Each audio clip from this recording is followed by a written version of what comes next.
Good morning. On behalf of the ISO, I'd like to welcome you to the Congestion Revenue Rights Enhancements Working Group number 5 to talk about benchmarking to other CRR-FTR designs. My name is Yelena Kopolov-Alford, representing ISO Stakeholder Affairs, and I'll be facilitating the WIC conference today. I'm joined by Hilary Staver, Lead Policy Developer, Partha Milvadkar, Principal Resource Advocacy Market Policy Development, Guillermo Bautista Alderete, Director in Market Performance and Advanced Analytics, Dinesh Dasgupta, Policy Developer, and Philip Roth, a Lead Market Design Engineer in Market Settlements Production. Before we get started, just a quick reminder, these presentations that we're going to be going over today are available on the Congestion Revenue Rights Enhancements Initiative page on the Stakeholder Center. You can get to that page by going to CAISO.com, navigating to the Stakeholder Center tab at the top and selecting Policy Initiatives.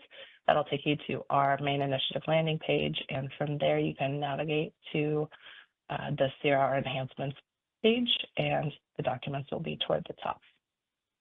A few housekeeping reminders before we get started. This call is being recorded for informational and convenience purposes only.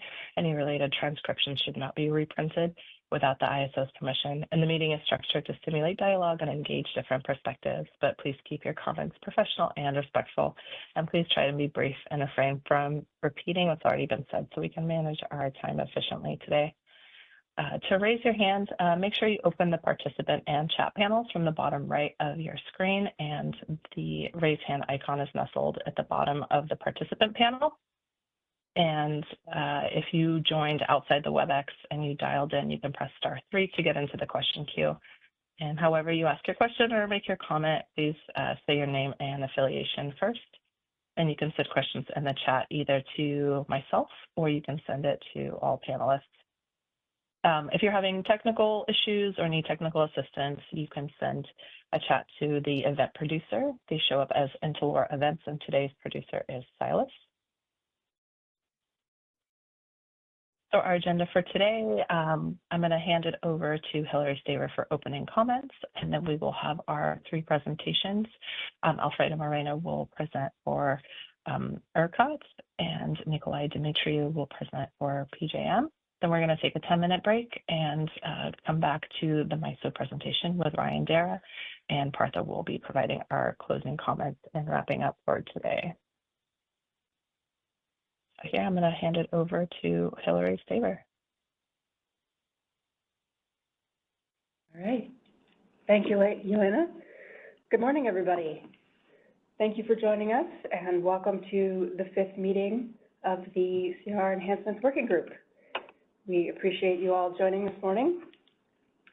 And before we kick off here and get right into our presentations, I wanted to take a minute to just talk through, review where we've been, where we're going, both for those of you who have joined for this whole series and any who are joining us for the first time this morning. So the first few meetings of the working group, if you recall, we spent looking at CAISO's current congestion revenue rights market structure, did a deep dive there. Then we spent 2 meetings late February and our previous one on March 12th, looking at the root cause analysis, which reviewed the outcomes of the CRR market since we last made policy changes to the structure in 2019, and also got into some root cause analysis of revenue inadequacy, looked at a case study on auction efficiency, and that, of course, was produced by Guillermo's team, whom we have in the room here this morning. We really appreciate all of the feedback on the root cause analysis that you submitted in comments. We appreciate those are very thorough, and we're still processing those.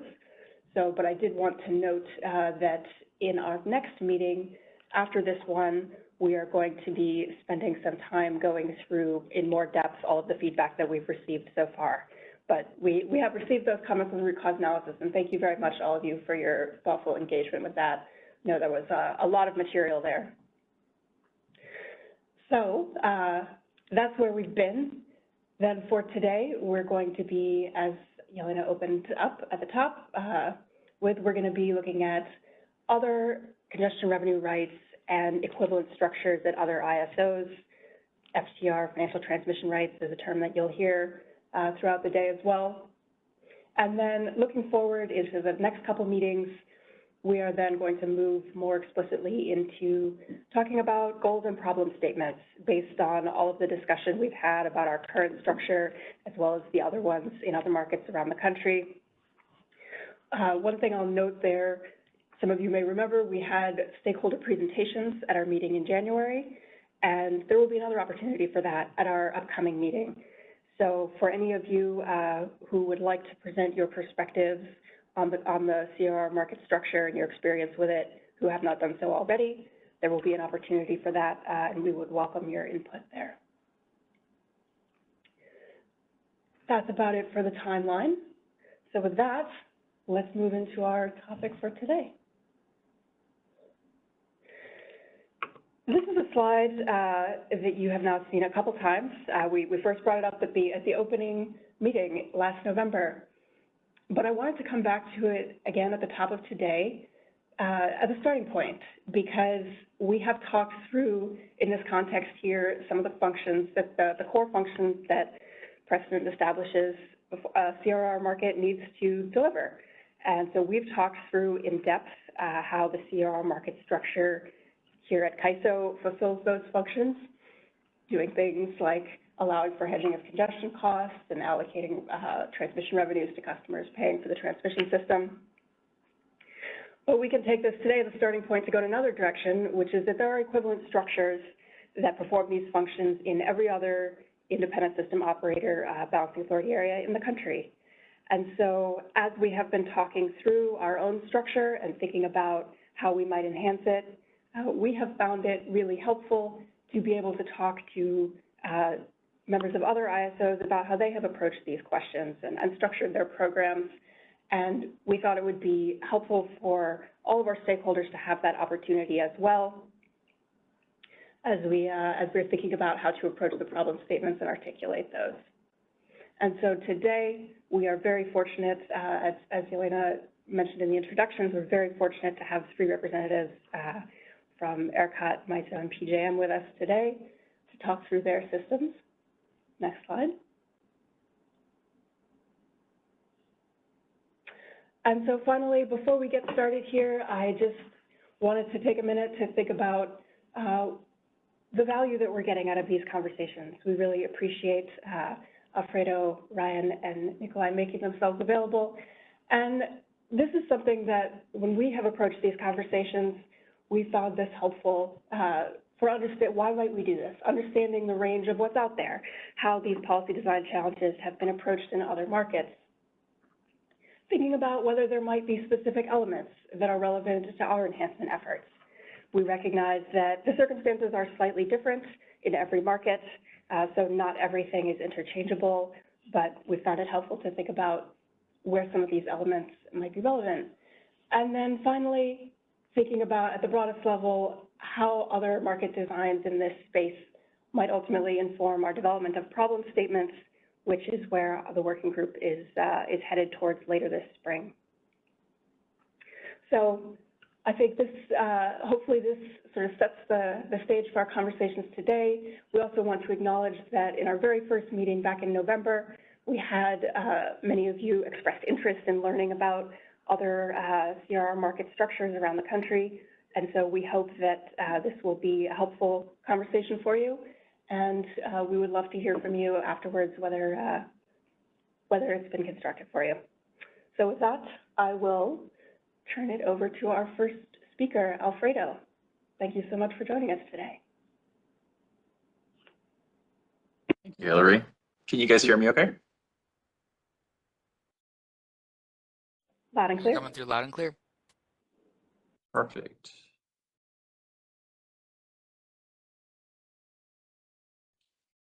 Will you be bringing up the presentation? There we go. Thank you. So good morning, everyone. My name is Alfredo Moreno, and I am currently the manager of forward markets that is inclusive of the congestion revenue rights market, or FTR market, as well as the day-ahead markets. And we do run the market operations for both markets. We'll be talking a little bit about our CRR market today. Next slide, please. So I wanted to start off by just talking a little bit about ERCOT to kind of give an idea. Some of you may have some experience with ERCOT, but just wanted to at least give a little overview of the ERCOT market, ERCOT region, and then we can move into the CRR market. So the ERCOT region is an interconnected electrical system serving most of Texas. So we do have a few external connections. There are no AC connections outside of the Texas ERCOT region, but we do have 4 DC connections. So I did want to give a little bit of facts and about the ERCOT region. Just last year, we did hit our peak load at 85.5 gigawatts. That was last year. Again, we continue to increase in load and definitely facing many different challenges and moving forward. But we are made up of over 1,250 generating units, 54,100 plus miles of high voltage transmission. And we are looking at the summer of 2025, expect the capacity to be 103,105 megawatts moving forward. So as well as I mentioned earlier, because we do not have AC connections, we are not currently under FERC jurisdiction, but we do obviously follow them very closely, Our DC ties that we do have a couple of DC ties that go out into SPP, and then a couple into Mexico with the Comisión Federal de Electricidad. So that does total 1220 megawatts of direct current ties. Next slide, please. So in the ERCOT market, we do include competitive municipal and cooperative service areas. The entirety of ERCOT does cover 75% of the state in Texas, and we do serve 90% of the state's electric load. That does include 27 million consumers at ERCOT. 75% of ERCOT's load is competitive choice customers. We do have what we call noise, and we'll get into that a little bit later in next few slides. Next slide, please. All right, so let's go ahead and jump into the ERCOT FTR or CRR market structure. And please feel free to ask questions as I'm going through these slides. That way we can talk about it while it's currently fresh, if you do have any questions. So as I mentioned, ERCOT does use the term congestion revenue rights. And again, you probably all are aware of those congestion revenue rights being point-to-point obligations, which the point-to-point obligations can result in a payment or a charge. And then we also have point-to-point options. And I do have here, this is CR only. The reason I have this here is that you are able to also acquire point-to-point obligations through the day-ahead market, and point-to-point options are currently only available in our CRR market. The point-to-point option, again, can only result in a payment and not a charge. So that is our current CRRs. Now, when earlier I talked about the non-competitive side of things, those entities we call non-opt-in entities, and they are entities that again did not opt into competitive nature, and they do receive pre-assigned CRRs at a discounted price through our annual allocation process. Now we do have our annual allocation process for 3 years into the future. So that is something that we do now. Our allocation, like I mentioned, is only for our NOEs, our non-opt-in entities that currently are not part of our competitive market. Now, the other ways of acquiring our CRRs are going to be through our auctions. That can be through a long-term auction that includes 6 months. So the way we do our long-term auctions is, again, this is up to 3 years into the future, 3 years ahead. We'll sell long-term auctions twice within that year in 6 months. So that will be a January through June and then a July through December.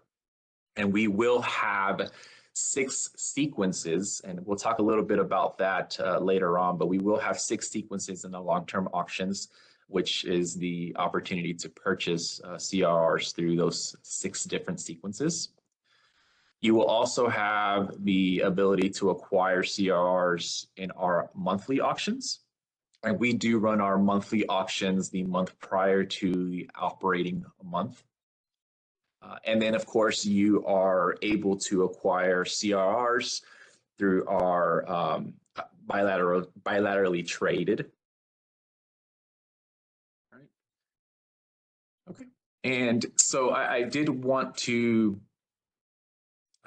mention, I didn't include any information as far as the calendar that we do produce. So we do produce a calendar that provides all of the information, the deadlines that we have to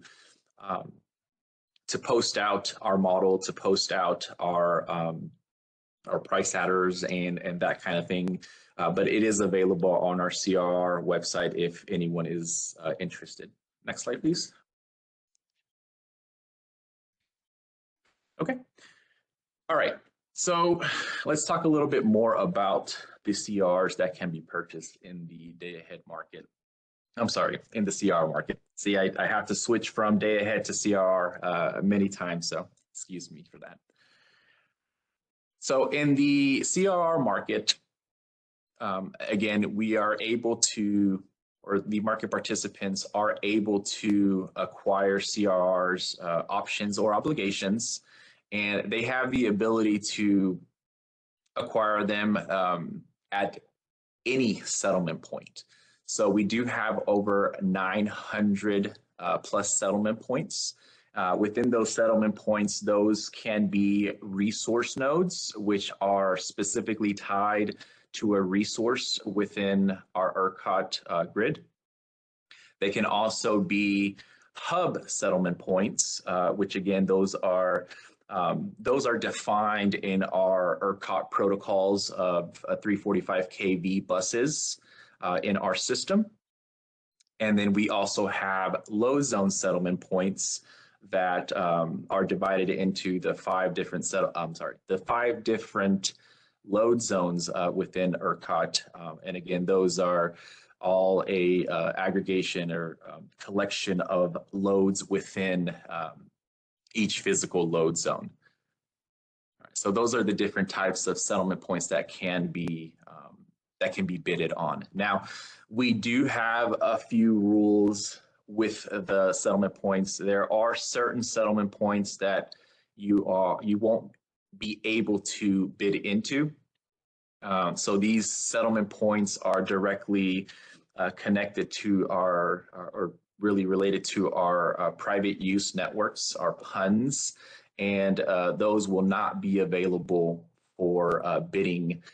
There are certain rules with those, again, because those settlement points are specifically for our PUNs, and if they won't be available for our CRR market, but we do have other settlement points that are what we call PUN settlement point. And I know this may be confusing, but we have settlement points that are within a PUN that are directly linked to a resource, that PUN resource. And then we have PUN resource nodes that are at the interconnection of ERCOT, and those would be available for a CRR bidding as well. All right, so we do have the peak weekdays, which you can offer into the CRR market. So I'm sorry, the time of use. And so these include our peak weekday, which are, as you can see here in the chart below, is going to be a Monday through Friday, hour ending 7 to hour ending 22, 16 hours. You will also have the off peak, which are a 7 by 8. And those off peak are Monday through Sunday from 1 a.m. Hour ending 1 to hour ending 6. And then we have our peak weekend, which are Saturday and Sunday for those hour ending 7 to 22, which does include holidays. So the holidays that fall on a weekday are not included in our peak weekday. They will be included in our peak weekend. Now, I didn't mention earlier, I'm sorry, I didn't mention, but there also are what we call electrically similar settlement points, and those are not allowed to be bid into. So what that means is if we have two settlement points that are under a certain threshold for electrically closeness, they will not be allowed to be bid on, since the expectation is that the price would potentially be equal at that point. So because of the market, we are making sure that those are not being biddable. So if you have a settlement point A to settlement point B that are electrically similar, that will not be allowed. All right. I also wanted to mention. Do you have a couple? Oh, perfect. Sorry, go ahead. When you're at a good stopping point, we've got a couple questions for you. Sure. Yeah, we can jump into the questions. Go ahead. Yeah, there's a question in the chat from Ben Hoffman that asks, what entities can participate in the CRR auctions? Yes. So what we call is a market participant in our CRR auctions is a CRR account holder. I probably should have mentioned this in our previous slide, but we do have an umbrella term that is required is a counterparty. That is the entity that is going to be responsible for the finances of our entities that are going to participate in our markets. The CRR, if you want to participate in the CRR market, you would have to go through the process of registration process and the credit process as a CR account holder, so you may be able to participate in our CR market. Within our day-ahead market, that would be an entity that is called a qualified scheduling entity, or QSC, and they both feed into this counterparty, which again is responsible for the credit portion or the credit finance area for the entity. But yes, you would have to be a CR account holder to participate in our CR market. Thank you for that answer. And we have a hand from Pushkar. Hi, good morning. This is Pushkar Wagli from Flynn Resource Consultants, representing the Bay Area Municipal Transmission Group. Can you hear me? Yes.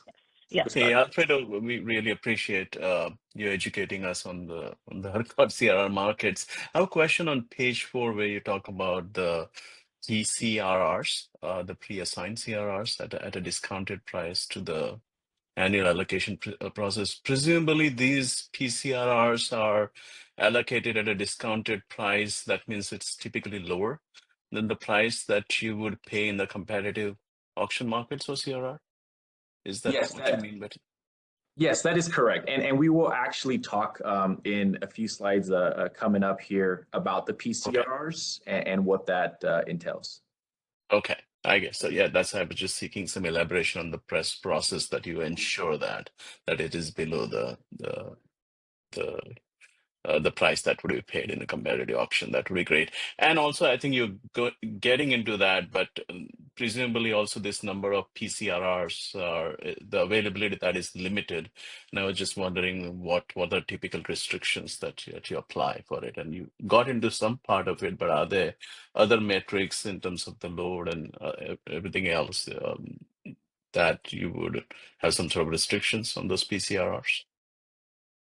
Yeah, so yes, the PCRs, and like I said, we'll definitely get into more detail, but the PCRs are limited to these NOEs, right? So you do have to Yeah. be considered a NOE, and if you're outside of that NOE umbrella, then you are not allowed to it. But there are certain things that happen. Again, you have to have contracts before September 1st of 1999. These are again before deregulation happened. There has to be a contract in place that basically it tells that you are going to satisfy your load with X generators. And so then there is a contract that has to be in place for all that. All this information needs to be verified so that you will maintain your NOE status. If there's any changes with these contracts, or if the resources are retired, they become retired or anything like that, then there is a process that is gone through, a disqualification process to basically remove the eligibility for these PCRRs. But to answer your question again, yes, there's certain criteria that you have to follow to be able to receive these PCRRs, and you have to maintain this NOE status, as well as the your resource has to continue to be. Now, again, there's other things as far as if your resource is not running, or there's an X amount of time that it's not running for, there's certain rules in that space there that you have to continue to follow, or it would become a disqualifying event, and you could lose that label of, or I'm sorry, the ability to qualify for PCRRs. Understood. That is very helpful, Alfredo. Thank you. That's all I had. Of course. Thanks, Pushkar. We have another hand from Jordan Miner. Hey, thank you. This is Jordan Miner from the CPC Energy Division. Also building on last question, on these discounted CRRs for these NOEs, how does ERCOT measure revenue adequacy on them, on the original price or on the discounted price? And if I'm getting ahead of ourselves, you can just tell me, you can answer me later. Yes, and we can definitely talk about that as we get into the PCR discussion. Okay, thank you.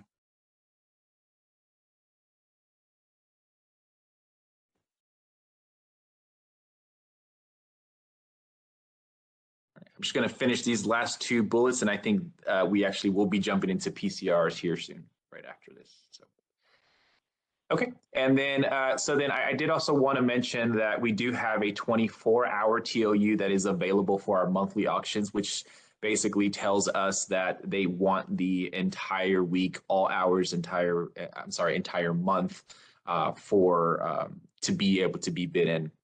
I did want to point out that because we do have obligations and options, we did do some study and see that the ownership of CRRs, we do actually have quite a bit more options than we do obligations. So I just wanted to at least point that little tidbit out there, since if you are an optimization person, you would understand that an option is requires a bit more in the optimization world than an obligation would, just because of the way that they are modeled. All right, next slide, please. All right, so and we'll definitely jump into PCRs here, and if I don't answer some of those questions after we go through this PCR allocation slides, please feel free to jump in. I know that one of the questions here was the revenue adequacy and how they're used, is the discounted price uses versus the final price. So we'll get into that. And I think after we go through these slides here, hopefully that would be clear. All right. So here is the first bullet. The first bullet here, we talk about the noise and really what does that mean to be a NOE. So we don't have any new NOEs that have come in. All our NOEs have been in place since the September 1, 1999, because of deregulation. That is when the NOEs were established at that point. So we do not have any new NOEs that we will be having at all. So when we talk about PCRRs, again, PCRs is going to be an allocation process, and that will we will be looking forward into 3 years from. So we did allocate for 2027 this past summer, and we will be allocating for 2028 this summer. But again, the eligibility is evaluated prior to each annual allocation and can be reduced or eliminated based on unit retirements, unit seasonal rating changes, or contract changes. So our retirements and ratings or contract changes can also impact currently owned PCRs if they occur outside of the annual allocation process cycle. And again, that's just something that was mentioned earlier as far as maintaining that eligibility of your PCRRs from your contracts, as well as the units retirements or even certain rating changes, because there is a specific megawatt amount that is associated with each resource. And if there are changes to that resource, again, we would not be allowing more megawatts to be considered for your PCRR. But if there is a decrease of rating or output of the resources, then that can change what is allowed for a PCRR at ERCOT. Okay. Now, allocations are held annually for the calendar year associated with the upcoming CR first offering long-term auctions. And again, so that really just means that we are planning 3 years ahead, and every year we go to the third year, and we're looking at that moving forward. Next slide, please.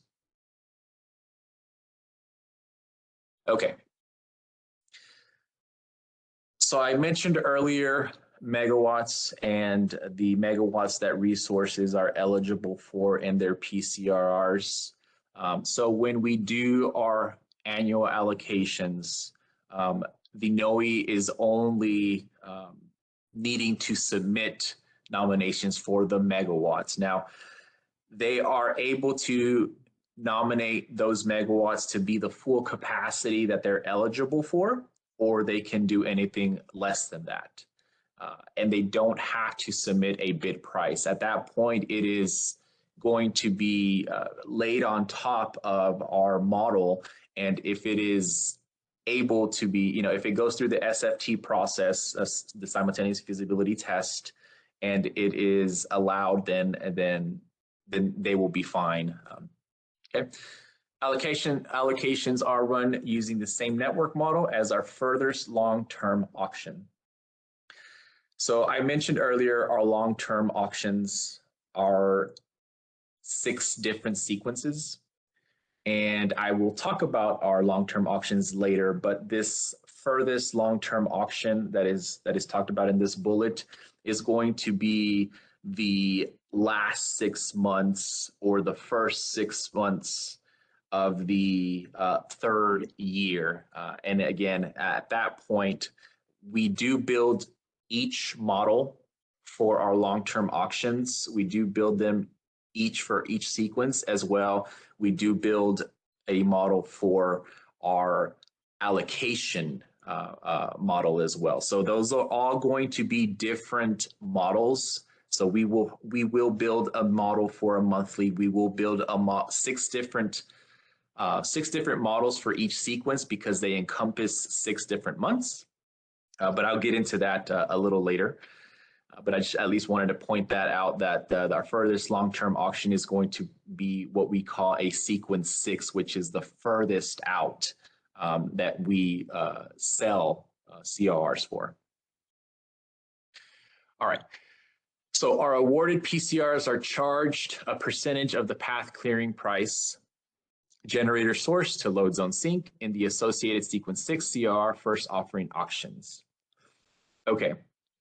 So earlier there was a question about the clearing price and the discounted price. And so then we do have a set of, I guess we do have some numbers as far as what is allowed for a discount for certain types of generators and whether the PCR is an obligation or an option. So again, we just kind of put a range here that this clearing, the discount can really end up being 5 to 20% of the clearing price. I think one thing that I did not mention was that along with our obligation and our options, there is an option to have what is called a PCR with refund. And what that means is that the with refund means that you get it for free. You do get that one for free. But again, what we've seen is that the most PCRs that are nominated for an option. That's what we currently see, is that the option, and that's a regular point-to-point option. Okay. So once we run through our allocation and we determine the nominated megawatts have passed the SFT, and there is no concern there, the PCRs that are owned will go ahead and settle in the day-ahead market, just like all of our other CRRs. Now, oh yes, so this sub-bullet here, PCRs are actually tradable as well. Once you receive a PCR and you are the owner of it, then you are able to trade that. So you are able to offer that into the auctions, or you are able to go through a bilateral trade to, if you prefer as well. That is your PCRR. Okay. And again, earlier the question was if the pricing, how does that translate in adequacy? Now, since we have all of our CRRs settle in the day-ahead market, so all this, the day-ahead market in itself is going to be where we're going to pay for our CRRs, right? That's where the congestion rent in the day-ahead market is what we're going to be using to fund those CRRs, those payments. Now,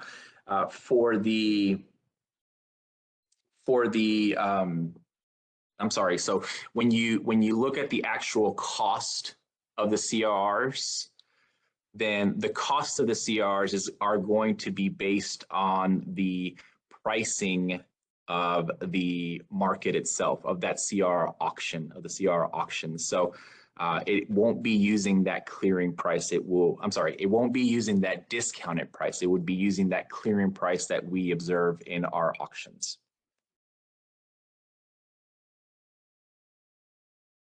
Okay, next slide, please. Before I jump into credit, is there any other follow-up on PCRs that needs attention?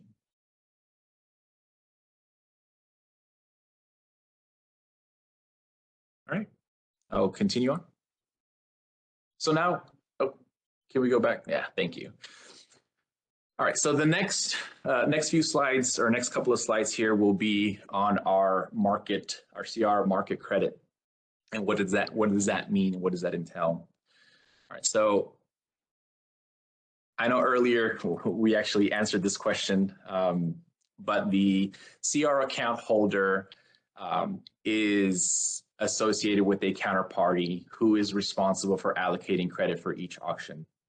So when we go into an auction, there is a requirement for a counterparty to allocate credit for that auction. And if there is no counterparty allocation of credit, then that CR account holder will not be eligible to participate in that auction. So there is a requirement for a counterparty to actually allocate credit for the CR account holders that are under that they are responsible for. So allocated credit should be enough to cover the estimated bid exposures for all CR account holders associated with the same counterparty. Bid exposure is calculated by multiplying the bid megawatt by the bid price. An adder is applied to obligation bids to account for their potential negative value. The adder will be the negative of the minimum of 0 versus ACI 99 and the ACP. Negative values for ACI 99 and ACP result in a higher credit requirement. ACI 99 is the 99th percentile confidence interval for the previous 3 years of dam settlement point prices for the source sink path in each bid. And the ACP is the most recent auction clearing price for the source sink path in each bid. All right, so that was a lot of information there. And really that just means that we have to ensure that market participants are able to pay for those CRs that they're going to be getting awarded. That means that we're not only just looking at the current clearing price of the market, right? Because before we actually start the market, I probably should mention that we do have what is called a budget constraint. And actually, it's this next bullet. Let me just go ahead and say this. If allocated credit does not cover the estimated bid exposure, the CP will have a budget constraint, which could result in fewer awards in the auction. So what that means is that when you're going to participate in the CR auction, in an ERCOT CR auction, we actually allow for the CP to set their credit limit and then be able to allocate that credit. And then the optimization engine, the CR optimization engine will pick or will award within that credit limit. So if a CR account holder submits all these different bids, all the different bids, then we calculate the bid exposure as if all of those bids would be awarded, and we compare that to what was allocated by the counterparty. If the counterparty credit limit is higher than what the exposure was calculated, then there is no budget constraint that is associated with it, because that means that you would be able to be awarded all of your bids in the CR auction. But if your credit exposure exceeds the counterparty allocated credit, then we would introduce a budget constraint, which means that we will only award you up until that credit limit is available. And that is going to be done within the optimization engine. Okay, now these ICI 99s and ACPs, I like to talk a little bit about these. So as I mentioned earlier, I mean, the whole idea here is that the market participant or the CR account holder will be able to pay for the CR that are going to be awarded. Now, we can take the bid price times the megawatt that was submitted, but then we also have to we also add these adders that are considered in the ACI 99 and the ACP, so that we know that looking 3 years, and we'll start with the ACI 99. Looking at 3 years history, we want to be certain that from the 99th percentile, the price that results in the auction is going to be above that ACI 99. So that's why we do take that number into consideration when we do our bid exposures. The ACP is going to be that auction clearing price or from the most recent auction that we had. Again, because there may be outliers, right? There may be outliers, but we want to make sure and calculate the bid exposure as best we can by having those adders in case there is something that happens in the auction that creates that clearing price to be much higher than what it would that what we have seen in historically. So that's just as a protection to make sure that what is being bid in is going to be able to be awarded and then paid for. I know that was a lot of information there. Hopefully that sunk in here a little bit. Next slide.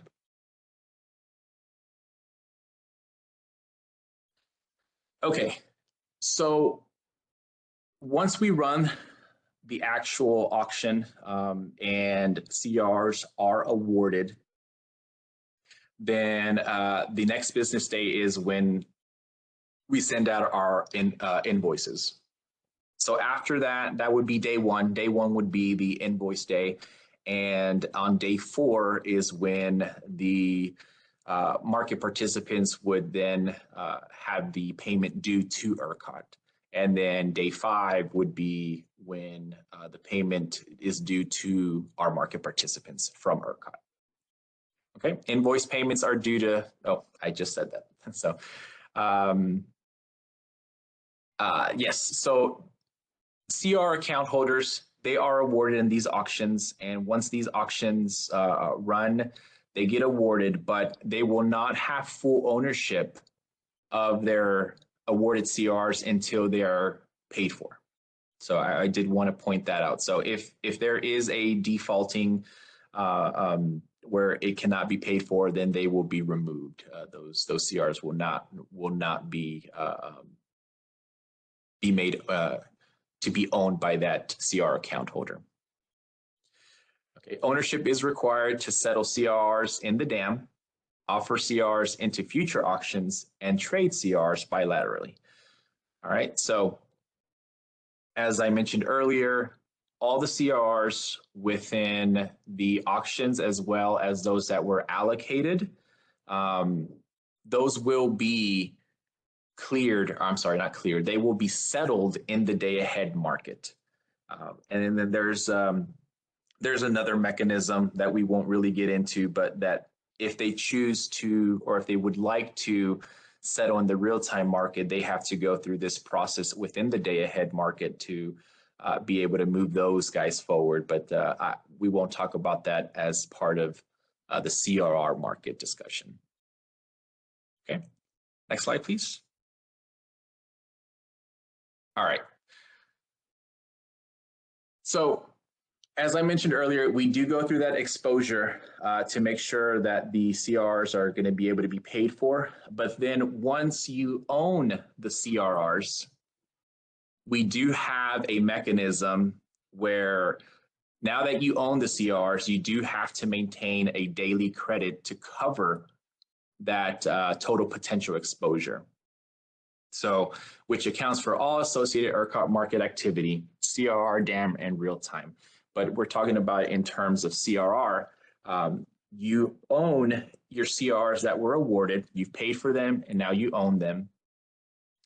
And the credit team within ERCOT does do they do calculation to make sure that as time is going on, as more auctions are running, as the market continues moving forward, that the CRs that you own, you're still able to to pay for, right? Or that you've already paid for. I'm sorry, not to pay for, but you've already paid for them, but you have to maintain that total potential exposure.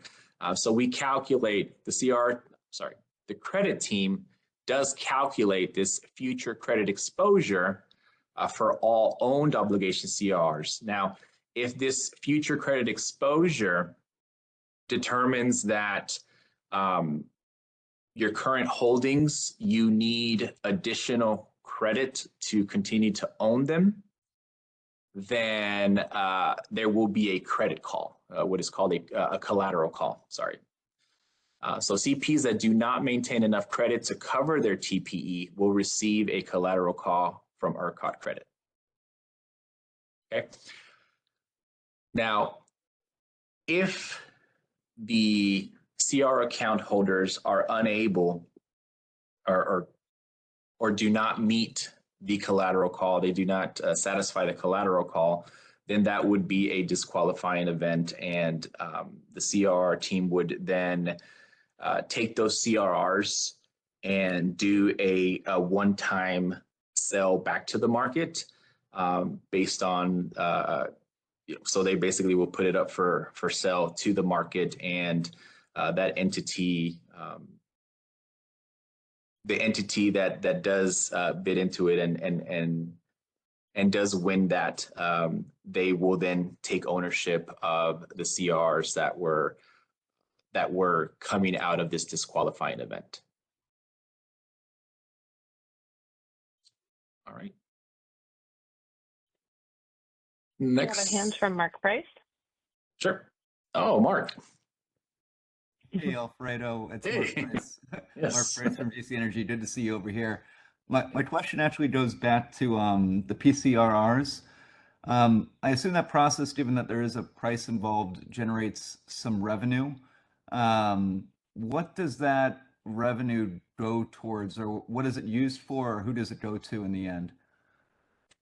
Yeah, so it's funny you say that, right? Because all revenue does go back to load. So I think there is a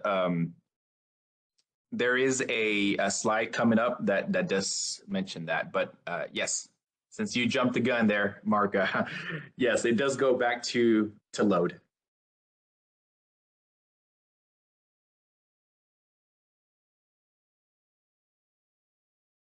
Okay. No other hands at this time. All right, let's go to the next slide, please. All right, I'm going to try to speed it up a little bit more here. All right, so now we talked about the long-term and the monthly auctions. So at ERCOT here, we do run 2 auctions every month. We hold a long-term auction as well as a monthly auction. We talked about the long-term auctions and how they're broken up into 6 different sequences. So here you can see the different sequences from sequence 1 to sequence 6. What we do is we take these sequences and we offer a percentage of the network capacity for each of them. So we will actually be starting off with a sequence 6. So we offer up 3 years out. We do offer 10% of the network capacity. And then we offer in 20%, 30%, 40, 55, and 70. So again, we do offer that out in a different percentage. So you do have the ability to purchase CRRs for the same month 6 times within the long-term auctions. And then of course you have the monthly auction, which you have another opportunity to purchase CRRs for a specific month. But these are the percentages that we do sell out to, that we do sell for the network capacity.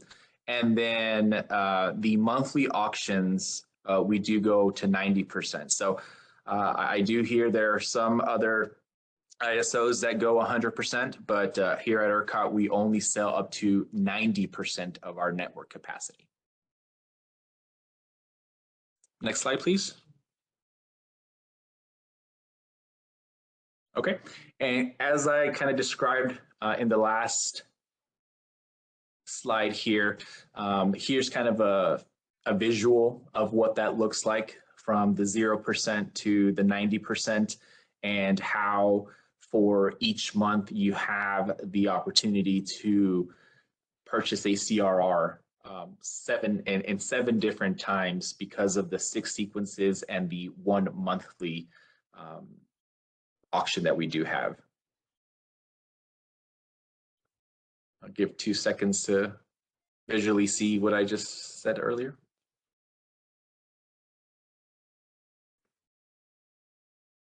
Okay. Next slide. All right. So here's the first bullet here. So all auction revenue is uplifted to load. So basically, whatever we're collecting, that is held on, and then once the operating time frame happens, that is then uplifted over to load. For the CRRs, they are all funded from the day-ahead market congestion rent. So in the day-ahead market, it is a daily market that runs, right? So for CRR, we sell the CRRs in monthlies, right? So every month there's going to be CRRs, but on the day-ahead market, we do a daily day-ahead market. So all of that ends up working out the way it does. But the congestion rent, there's congestion rent that is every single day that happens for the day-ahead market, which is going to be just the charges to the load minus the payments to the generators.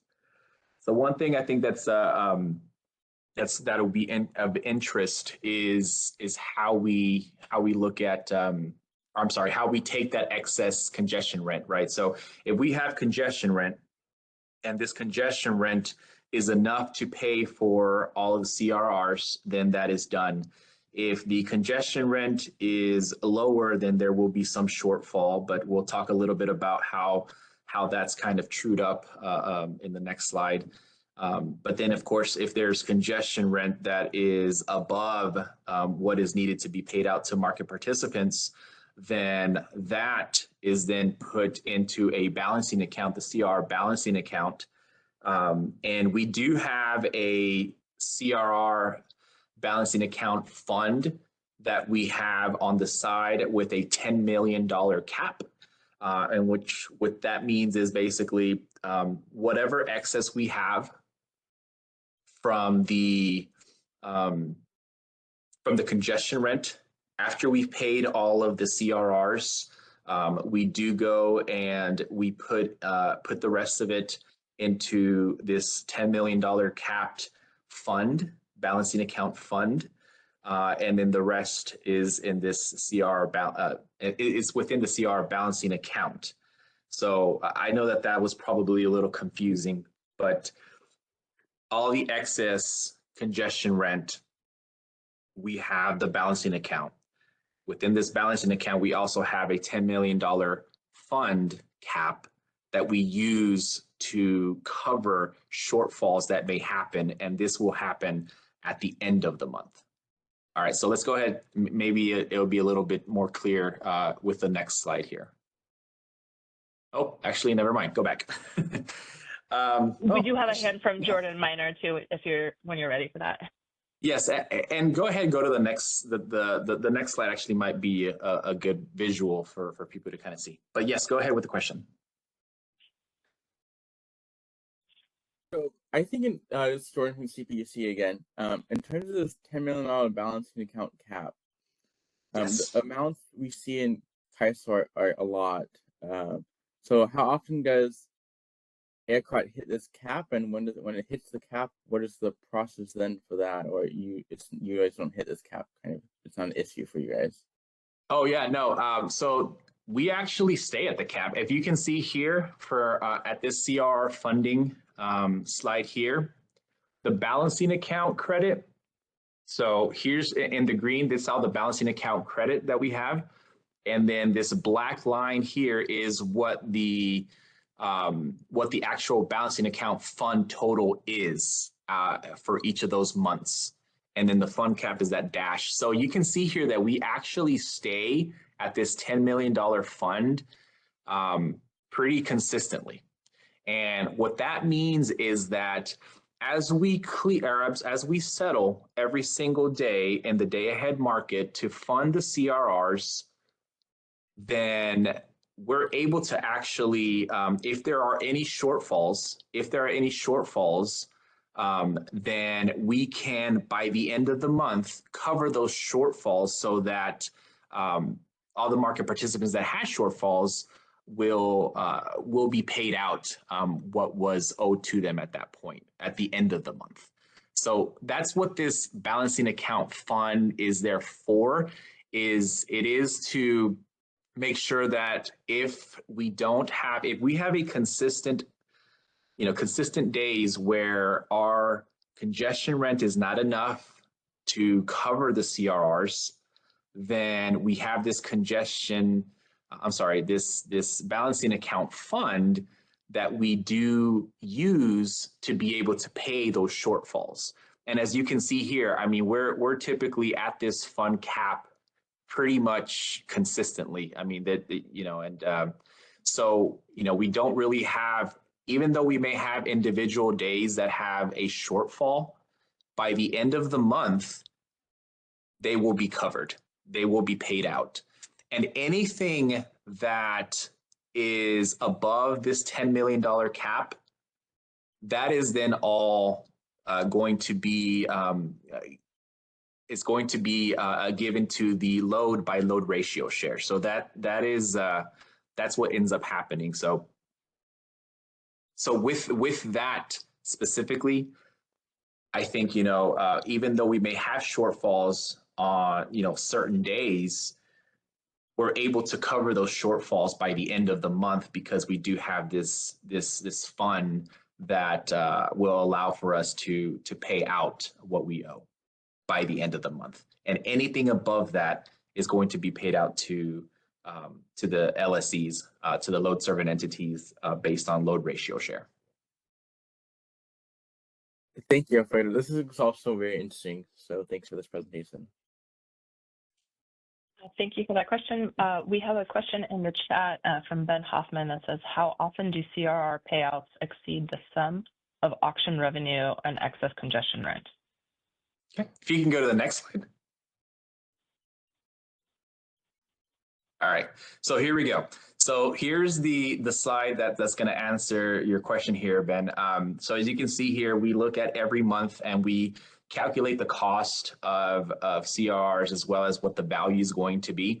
As you can see from the bottom piece of it, those are the months that ended up having, I guess, a value that was lower than the cost. But at the end of the month, again, because of that balancing account and then that $10 million fund, we're able to pay at the end of the month. We are able to pay those shortfalls that we may have observed throughout the month.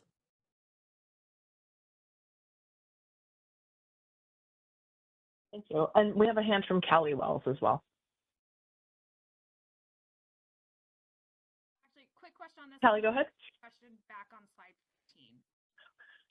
15. Callie, your audio is really, really quiet. Are you able to move closer to your mic? Yeah, is this helpful?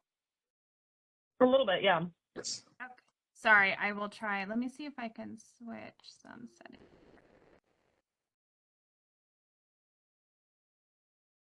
Is that any better? I'm turning my volume up. So on this slide here, does your cost include the price of your the allocated CRs? And if so, is it at the discounted price or the market clearing price? Yes. So when we run our auctions, we actually take those PCRRs and they are used basically as a base load. So what we've allocated, we actually go ahead and we put into our auction because again, we don't want to have capacity or oversell, right? So then we have to remove some of that capacity because it has been already allocated. So then it actually looks at it as less capacity that is allowed. So as far as the pricing is concerned, the cost is going to be based on the clearing of that month, right? So that auction clearing will be based on that. So it's not that that the cost is discounted or not discounted, because the cost is based off of the auction clearing versus looking at it individually, the PCRs versus your auction CRRs, because they do incorporate them in the optimization. Does that make sense? Yeah, I guess I'm trying to figure out, does your blue bar include any cost? And I'm assuming by cost, you mean the auction price to buy a CRR. Is this blue bar strictly the cost to buy the auctioned CRRs? It is. Let me make sure I say this correctly. So we have, okay, so again, and again, we talked about the credit exposures beforehand, right? Because we don't have the clearing prices at that point. But once the auction in itself is completed, we do have clearing prices. So now we have those clearing prices and we have the awards. So we use those clearing prices and those awards to calculate what the cost is for each auction. And that makes complete sense. I'm just trying to figure out, when you say awards, are you talking about only the awarded auctioned CRRs? Yes. Or does this include the CRRs that were allocated, but you removed that capacity from the auction? Yeah, it does not include those allocated pieces, because again, okay, the way that we do it is that we go ahead and remove the capacity that is from the allocation, and then whatever is remaining is what is awarded, is able to be awarded on. Okay, thank you for that. And then back on slide 14, just a quick question. I want to just make sure I understand what this chart is essentially saying. So it said basically what you guys allow is any surplus congestion you collect on a day-to-day basis is allowed to help offset any shortfalls you experience, and you allow that to basically accumulate over time, but capping it at 10 million. So since you guys basically have 10 million in that account, basically it looks like almost every single month, maybe except for one, you guys have up to $10 million of excess funds to help offset shortfalls. That's correct. Okay, cool. Thank you.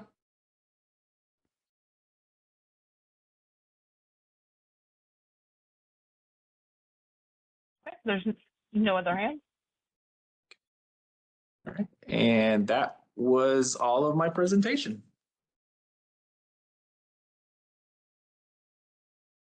All right. Thank you so much, Alfredo. We'll do one final check here. Any final questions? Looks like the queue is clear. With that, we will move on to our next presentation, which will be from the team at PJM.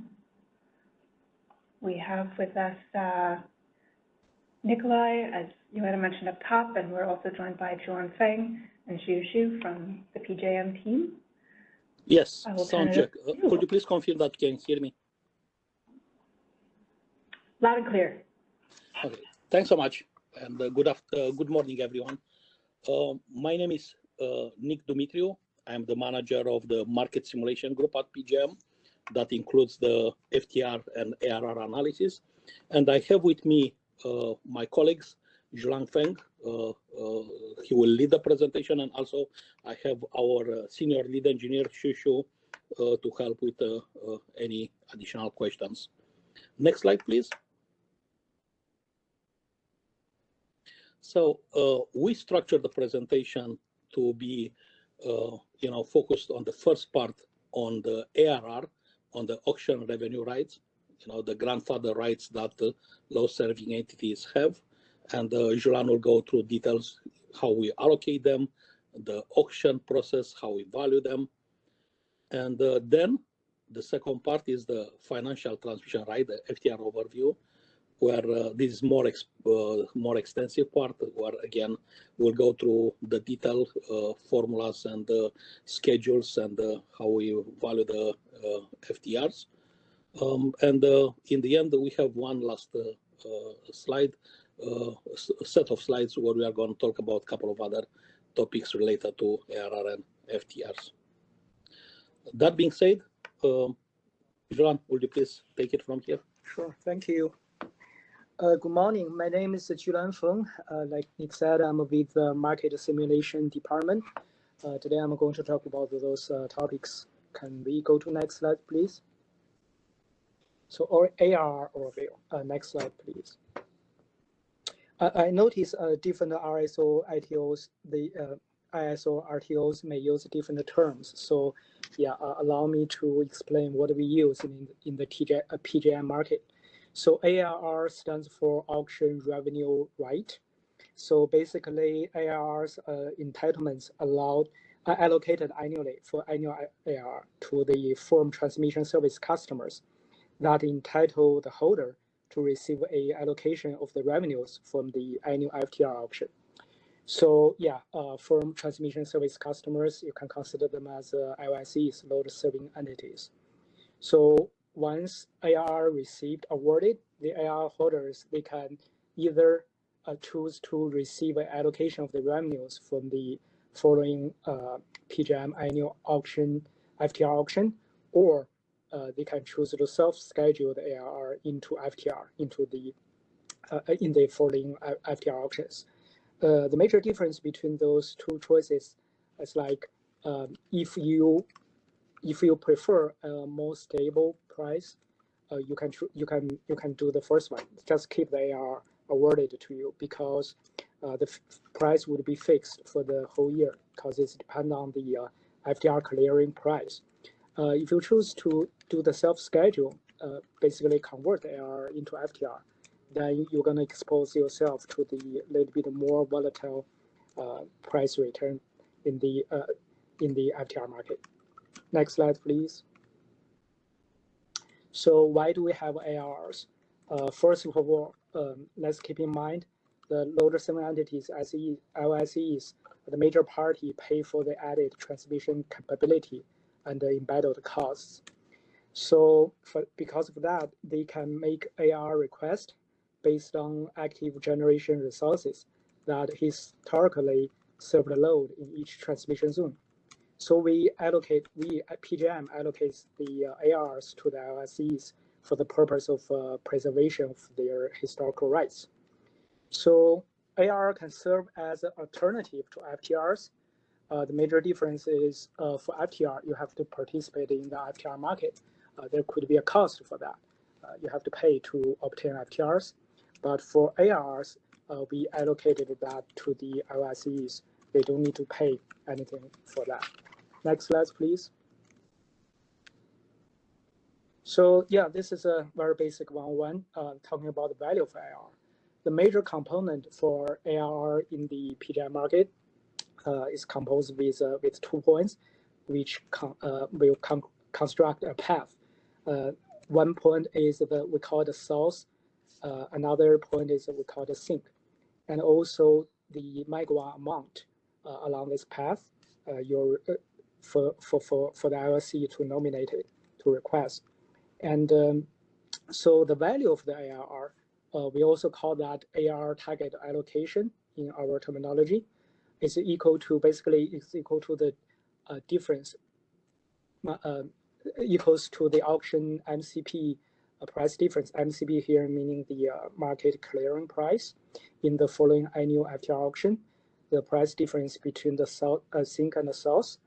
Because we have multiple rounds for annual FTR auction. So here you see the term average auction price. The difference between the sink and the source and multiply by the amount of the megawatts. That is the equation we use to determine the ARR target allocation, basically the value of ARR. Next slide, please. So for annual ARR, there are majorly 4 events every year, grouped into 2 stages, stage 1 and stage 2. So the stage 1 is designed to protect native load utilization of the transmission system. So for example, in stage 1A, The IOSCs, they can make ARR requests based on the active generation resources that historically served the load in each transmission zone. While in stage 2, there are basically two rounds. This allocation process will allow the market participants to adjust their hedging path on an annual basis. So let's focus on the capability column here. The very last column, here is an idea called NSPL, Network Service Peak Load. This NSPL is determined by PJM Settlement Department. Basically, it's a zonal peak load. They calculate that value. They come up with that value based on the historical 12 months load data. So they decide this peak load value peak load values. So for stage 1A ARR, the participant, the RSE, they can request up to 60% of their NSPL. And whatever the request, we're guaranteed to award them. But from a stage 1B on, stage 1B and stage 2, round 1 and 2, they can nominate request up to their full NSPL, but there's no guarantee to be awarded. We're gonna run SFT, which is stand for simultaneous feasibility test. We're gonna talk about that in the future slide. So yeah, point is stage 1A guaranteed, but for other rounds, other 3 events, no guarantee. It's a subject to operation based on the SFT result. So for each event, participants can pick different points for the source P node, price node, or the sink price node. For example, in the stage 1A, as listed in this table, they can pick the active historical resources, or QR, which means qualified replacement resources. That when the old units retired, there is a process we performed to define, to find out which new unit could be replaced them. So yeah, LSE can, in stage 1A, they can pick those points at the source point. For sink point, sink P node, basically they are all load aggregates. So from this point on, stage 1B and stage 2, they have more choices. They can select more P node as a source P node, as shown in the stage 1B. Except those points in stage 1A, now they can pick hub, zone, and the interface. For stage 2, any available generator interface hub zone could be picked as a source P node. And for sink P node, now, yeah, except those included in stage 1A, they can pick available generators, interface hub zones. So next slide, please. So this slide shows our timeline. Our annual ARR process typically happened in March, a little bit than a month for the whole 4 events. So we start in the early March, that for stage 1A for about a week.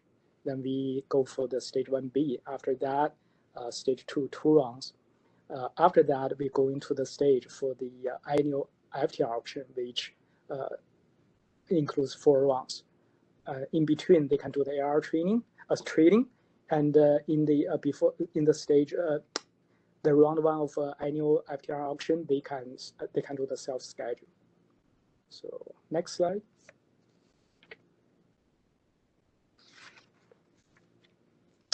This is a process diagram for stage 1 annual AR allocation process. Basically, after the market opens, the LSE, they can see the pre-assigned MAGWA capability in their in the FTR Center. FTR Center is a major internet application we used for the participants to participate in the AR allocation or any FTR auctions. So in there, we first assign each LSE the amount of the MAGWA capability from each generation resource. So yeah, they have those data available. Then they can make their request based on that through the FTR Center. Like I already explained, for the stage 1A, they can nominate it up to 60% of their NSPL. And for the stage 1B, they can nominate all up to the 100% of the NSPL. For stage 1A, it's guaranteed, but for stage 1B, it's subject to the SFT simultaneous feasibility test. And after we run the test, we have the results, then we're gonna prove the ARRs, and we're gonna post the binding constraints and also the awarded ARRs information in the FTR center. Next slide. So stage 2. Major difference between 1 and 2 is that we don't assign megawatt capabilities for stage 2. And it's up to the LCCs to submit their request through FTR Center. And again, cannot exceed the 100% of the NSPL. And since there are 2 rounds for stage 2, so for each round, they can request like 50% of the residual capability for their NSPL. And yeah, it's up to them to choose for the valid to the source and the sink through the available points. And yeah, we run the SFT as well. And after each round, we publish the result. So they have another chance to adjust their requested strategy for the second round. So yeah, can we go to next slide? Thank you. So we talk a lot about this SFT. I want to spend one slide here to explain a little bit more about this idea. So the simultaneous feasibility test is conducted with power flow analysis with PJM AR and FTR reservation model as injection at each.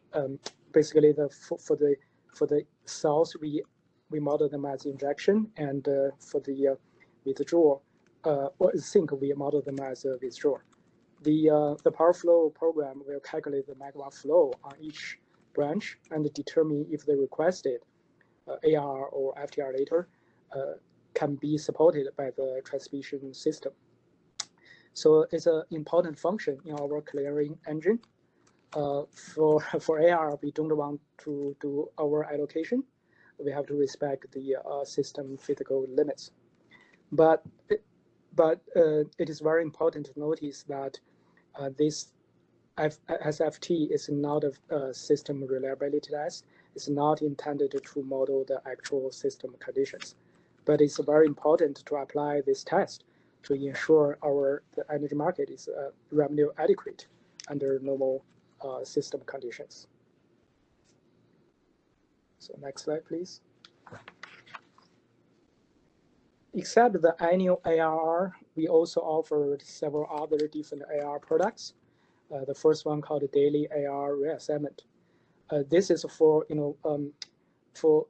it could happen for a lot of serving entities for the planning year, which start from June, ended as the next May in the next year. During this 12-month period, the load could change from one LSE to another. So this process or procedure is designed to deal with this kind of situation. The settlement team have a process in place. They can shift the AR daily based on the load switching situations. So they recalculate the related AR credit and the ARR target allocation. So yeah, that's handled by this daily AR reassignment. Residual ARs. This is a process we conduct every month. Basically for each month, because of the possible model topology changes caused by, for example, outage updates, system other updates. So it could be possible that now we have more system capabilities to allocate for those annual AR requests, which didn't awarded through the stage 1. So we gave them a second chance. We tried again for each month to see if we can allocate the unawarded request from annual AR allocation stage 1. So if possible, then we also allocated those residual ARs to the requesters. The third group is called IAR, incremental AR products. I will not go to the details of those subcategories of this IAR, but basically there are 3 types. And R-type IR, R-type, yeah, of course, is a regional transmission expansion plan. It initiated by the PJM, other 2 initiated by the members. The idea behind that is the LIC or merchandise customers, they may build additional facilities to increase the system capability. So they may want to request ARs associated with that. Our team will evaluate that and decide if we could award actual ARs to them. Next slide, please. Yep, now we can talk about the FTRs. Next slide. We do have one question from Doug Boccignone from the last section. Hi, thanks. Doug Boccignone for the Bay Area Municipal Transmission Group. Can you go back to slide 9, where you're talking about the stage 1 of the annual allocation process? Is the pro rata allocation pro rata based on the historical share of the particular resource, or is it a load ratio allocation? Which item bulletin you're talking about? I'm sorry. On the stage 1, the megawatt capability allocation, it says assign each LSC a pro rata amount of the megawatt capability from each generation resource. Right. Is that linked to their share of the particular resource, or just is it a load ratio share of all resources? Yeah, it's kind of the load ratio. So each LSE has their own NSPL value.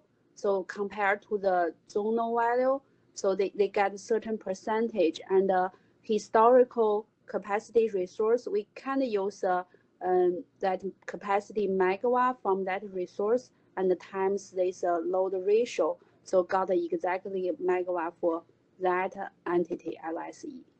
Okay, so it's not linked to the LSE's like contracts or ownership with a particular resource. It's yeah, we do have, actually we don't have that much detail here, but we do have another type of the resource we call the rate-based resource, which means if some LSE can provide like they have like a long-term like a PPA contract with that resource, if we consider that is a rate-based resource, so then that means that LSE will get a full capacity from that generation.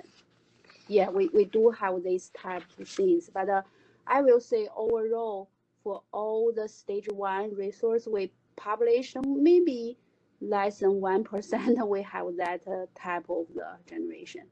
okay, great, thanks. And then on the simultaneous feasibility test on the slide 11, when you run it, are you assuming 100% of the capacity of the transmission system, or are you taking into consideration planned outages or some kind of derate of the capacity? Oh yeah, so SFT we use for all the different allocation auction. So if we're talking different stage, definitely we have different scenario, but generally, for example, stage 1A, we kind of consider a whole system capability, but we do consider the outage. Yeah, we definitely, in our annual process, we're already trying to apply the outage we know for the next planning year. We do have certain threshold for that. Great, thanks. And then just one last question. When you're running the SFT, are you only modeling the PJM system, or are you modeling any kind of loop flows from non-PJM systems? We model loop flow. Yes. Yeah, we do model loop flow. And is that like based on historical observed? Yeah. Yes, it's kind of based on the historical value we are trying to mimic into the model. And we do publish all this information on FTR, our website. Great. Thanks so much. Really helpful. Yeah, no problem. Thank you. Yep, I think we can go back to slide for the FTR, which is 14. Yeah, thank you. FTR. I heard a lot of CRR, but in PJM, we define FTR as a financial transmission right. Basically, it's a financial contract with no direct relationship to actual transmission service. We try to keep it independent. So it's a financial instrument awarded to the bidders and entitle the holder to the revenue or charges based on the hourly day-ahead congestion price differences across the path, the differences between the source and sink. Next slide, please. So the reason to have FTRs here, first and foremost, is to protect the load serving entities from a congestion price uncertainty in the day-ahead market, because FTR settled based on the congestion price from the day-ahead market. And congestion component for IOMP could be very volatile, and certain participants, they are not quite comfortable with that price volatility. So they're looking for a way to protect themselves to the unknown surge of the price. So we provide this product. So it is a mechanism for the allocation for day-ahead excess congestion charges. As I think most of you know, as long as we use the IOMP system, as long as there's congestion in the system, it could be the price, the revenue difference between the what we collected from the load and what we paid to the generation side. So in PJM, we call the day-ahead excess congestion charges. So this is a mechanism for allocation of them. So yeah, of course, FTR provides a hedging tool for both the load and the generations if they want to use it, and they can trade these FTR products separately from their transmission services. And price discovery, that's in theory, is a benefit. It's probably not the primary purpose of FTRs, but it's a benefit. The basic idea, of course, if the bids participant submitting their bids in a way represent their estimation for what the congestion is going to be. The more participants we have, the more prices submissions they have, the more variables to clear, the better that price is going to be. Probably it's more accurate to reflect the day-ahead price in the future. So that's the idea of that. Can we go to the next slide? In PJM market, majorly there are three parties can acquire FTRs: load, generators, and financial participants, as long as they're meeting our market entry and credit requirements. So for load and generators, they can use FTR to hedge, to protect against the congestion price. And for the financial participant, they can use this for the potential profit. Of course, they are also exposed to the possible congestion risk. Next page, please. So in PJM, a typical FTR composed by quite different factors here, maybe 7 or 8. So we create this table to illustrate that. And for FTR, you have a path basically composed by a source P node, a sink P node. Here I use a source 1235, sink 1235 to mask the real source and the sink. So the source and the sink could be an individual generator or load, could also be the aggregate P node. Aggregate P nodes are a grouping of a few or many individual P nodes with weightings. And we didn't list the quoted megawatt and the quoted price here. So participants can send in their code to buy or to sell a certain FTR with the quoted megawatt or quoted price. But the clearing engine will come up with the final claim megawatt and the price for this particular bid. And another factor we call the class type. There are 4 major class types for PJM FTR. I'm going to explain a little bit more in the next slide. But the basic idea, there's just hours of the day that this kind of FTR is going to cover. And there are 2 hedge types. We call it hedge type, obligation product of FTR and options. So yeah, I believe there's another slide talking about that. So, but for now, just remember there are 2 different types we offer, and participant can they can send in a code to buy or to sell FTR, and we have a different we call the period type. For monthly FTR, typically it's a different month from June to May, and for annual FTR options, you probably see it's a period type called O, that is for the whole 12 months, for the whole year. And for the long-term FTR, you'll probably see year 1, year 2, year 3, because our long-term auction, FTR auction, is for the 3 years out. So yeah, so you have 3 different period types there. And start and end date here is at least the effective days, effective periods for this particular FTR. I think that's about it. Next slide, please. Class types. We offer 4 different class types. So on-peak, off-peak, weekend, holiday on-peak, and 24 hours. Each will reflect different hours. For on-peak, it's basically from 7 a.m. to 11 p.m.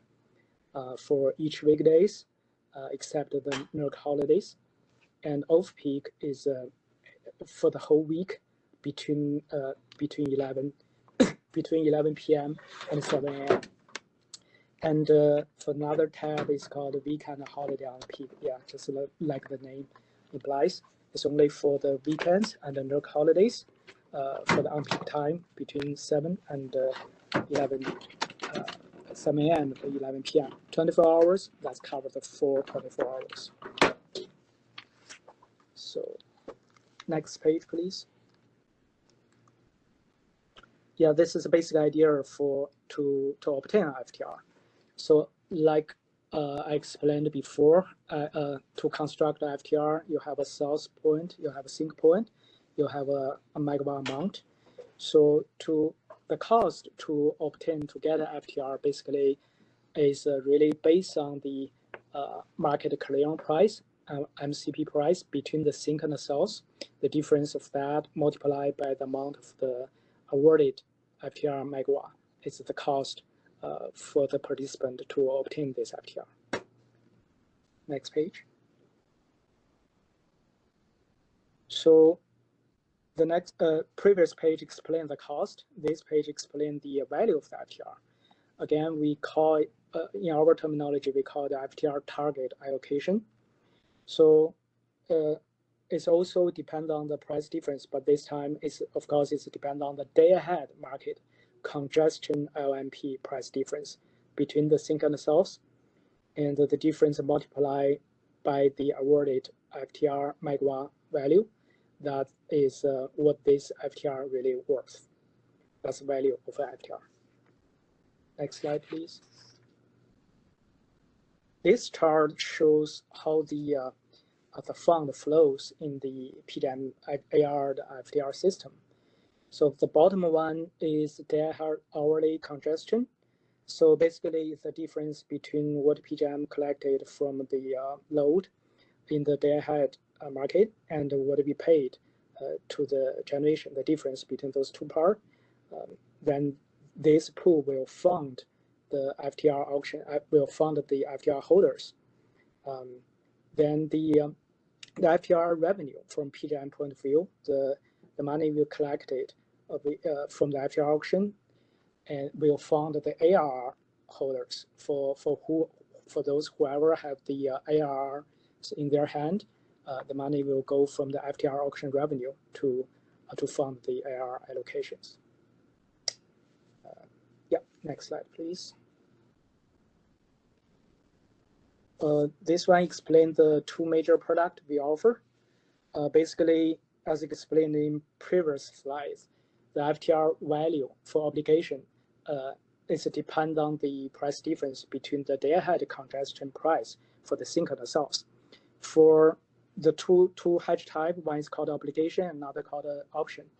For FTR obligation, if the price difference between the sink and the source from the day-ahead congestion price are positive, basically PJM is paying the FTR holders. And but if the price is negative, meaning the sink price, the congestion CLMP price from the sink is less than the source, the FTR holders actually they have to pay the PJM. So the FTR obligations have two parts, could be positive, could be negative, but that's not the case for FTR options. The options, on the other hand, doesn't have that negative component at all. If in the day-ahead market, the FTR eventually is positively valued, that FTR holder would receive that compensation. But if the value is negative, they don't have to pay back. So that's a major difference between the option and the obligation. So naturally, option is more expensive than the obligation because there is a premium for that. Recently, we also add a floor price as $1 for FTR options. They cannot get it for free. The minimum price for options is $1 per megawatt per period. Next slide, please.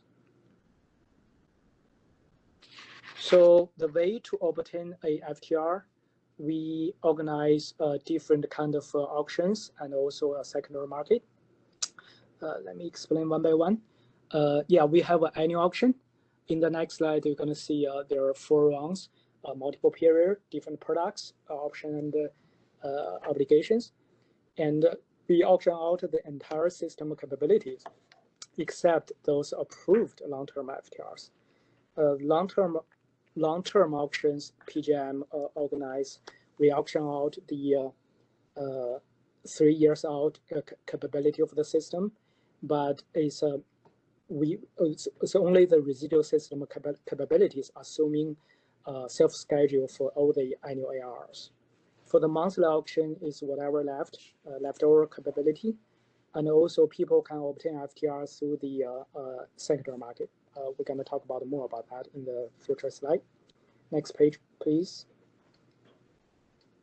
There are total 21 events every year for us to organize the FTR auctions. So we have 4 rounds of annual FTR auction, and we typically happen in the month of April, 4 rounds, and we have 5 rounds of long-term auctions in PJM market. It happened in June, August, October, December, and March. And each month we also host the monthly FTR auctions, and also, of course, they can obtain the FTR through the bilateral market. Next slide. So, yeah, this table a little bit busy, but it's list the to compare the different FTR auctions in terms of capability, auction format, products, class types, and period. Yeah, I probably will not go to every single one of them, but it's worth to mention, let's say, capability auction out, I already explained. For the auction format, 4 rounds, 5 rounds, but for monthly auction, we only do that for like a single round per month. For products, we don't offer option product for the long-term FTR auction. For the class type, they're all the same. For period, for annual is for the whole 12-month period. For long-term, the period divided by each different year for that. And for the monthly auction, each individual month. Next slide, please. So for each different auctions, we also have different candidates for the valid source and the sink PNOs. For FTR obligation, yeah, you can see we separate them to 3 different categories. Annual and long term, they're the same. The values south and the sink include hubs, zones, aggregate, load aggregates, interface buses, generator buses. Other two columns represent different. For monthly auction, we actually divide them into two groups. One we call per month, another we call non-per month. For example, like say March auction, March PGM, March monthly auction. Then for the period of March, we call it per month. In that month, you have a lot more choices to bid in for the FTR. And but for the March auction, for the period of April and May, you have a little bit less choices to nominate to bid in as the southern sink, as listed in this table. And but for the FTR options, they're pretty much the same, except we don't offer option product in the PGM long-term auctions, and there's a $1 price there, minimum price requirement there. And yeah, because of the engine performance concern, we only allow a subset of a path that will be eligible for options. Not every single path could be bidding as a FTR options. Next page, please. In this presentation, I'm not going to list all the process for different FTR options, but only this annual FTR auction process charts here. So since there are 4 rounds, since there are 4 rounds for the annual FTR auction, so each round we only allow 25% of the system capabilities. So we will run the FSFT later to make sure we only clear like up to this 25%. And the participant, after the market opens, they can send in their codes, and then the market will clear using our clearing engine. So based on the result, we're gonna award the auction result, the FTRs, and all the other informations. And at the end of the day, we're gonna post the results as long as the binding constraints. And we also calculate the AR target allocation. Remember, the AR target allocation is found by the FTR auction, it's found by the FTR auction revenues. So we also do that calculation through the annual FTR auction process. I think that's about the general idea about the PGM FTR. Can we go to the next slide? So several other advanced topics. Our team also performed a stage 1 AR 10-year analysis. Basically, what we're really doing here is to we run the study to make sure our system is capable to support the simultaneous feasibility for stage 1 ARs up to 6% of the SPL. In this study, actually, we include the projected 10-year load growth. So based on the result, we gonna communicate with other PGM team, especially planning team, to see if they observe the same situation. If we see some issue, we will communicate with them, and we will act accordingly. And our observation is as a challenge, some transmission zones really expect to have a very high load growth in the next 10 years. Next page, please. So yeah, like mentioned before, we also have participants can also participate in the FTR, PGM FTR secondary market. We also call it bilateral trade market. So they can do that through the PGM FTR center. And basically it's a system for them to put in the information of their bilateral trade, and with the mechanism to confirm and to their trade. And yeah, of course, the trade could only happen for the existing FTR, and but they can split the FTR to the smaller increment, like the shorter durations. They don't need to trade the whole megawatts. They could do only part of it, same as the period. but they cannot reconfigure the FTR. Say I change the path, I change the southern signal, and they cannot change the option, the hedging tab from option to obligation or vice versa. They must remain the same. Of course, the new owners gonna take the costly responsibility since they purchased the FTR from the secondary market. Next one.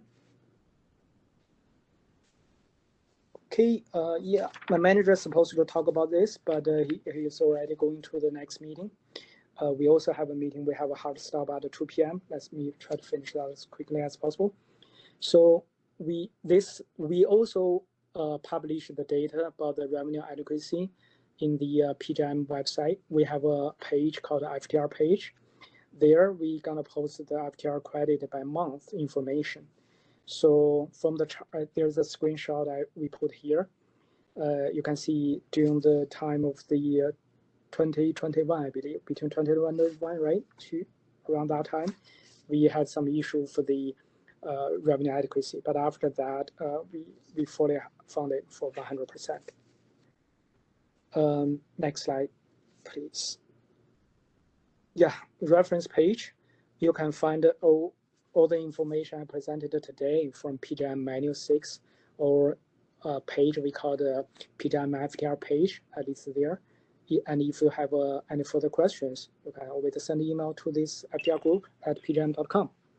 I think that's the last page. Thank you. Thank you for your presentation. We have a couple hands in the queue. Our first hand is from Rohan. Hi, Rohan from Pacific Corp. If you could please go back to slide 8, where it says ARR holders have the option to self-schedule their ARRs into FTRs in round 1 of the annual FTR auction. Right. Yeah.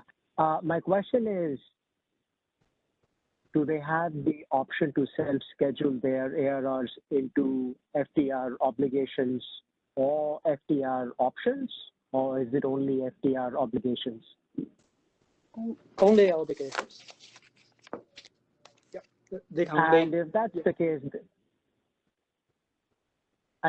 case, then maybe if perhaps you could speak a little bit to who is eligible to bid on FTR options. Sorry, if I understand correctly, you ask who can obtain the FTR options? Is that the question? Yes, sir. Yes. Yep. Anybody qualified to enter the FTR markets, they can, through different FTR auctions, they can send in code to buy options, to bid in options. And if our clear engine clear, then you could be awarded, but no guarantee. Okay, thank you. Yeah, thank you. Any other questions? Yeah, let's go to our next hand from Pushkar Wagle. This is Pushkar Wagle on behalf of Bay Area Municipal Transmission Group. Can you hear me? Yes, I can. Hey, just a quick question on the annual FTR auction. You're basically saying that the entire FTR capability of the transmission system is included, minus the approved long-term FTRs. The question is there any capacity, transmission capacity that is exclusively set aside for FTR auction, or it is whatever is the entire capacity that is available?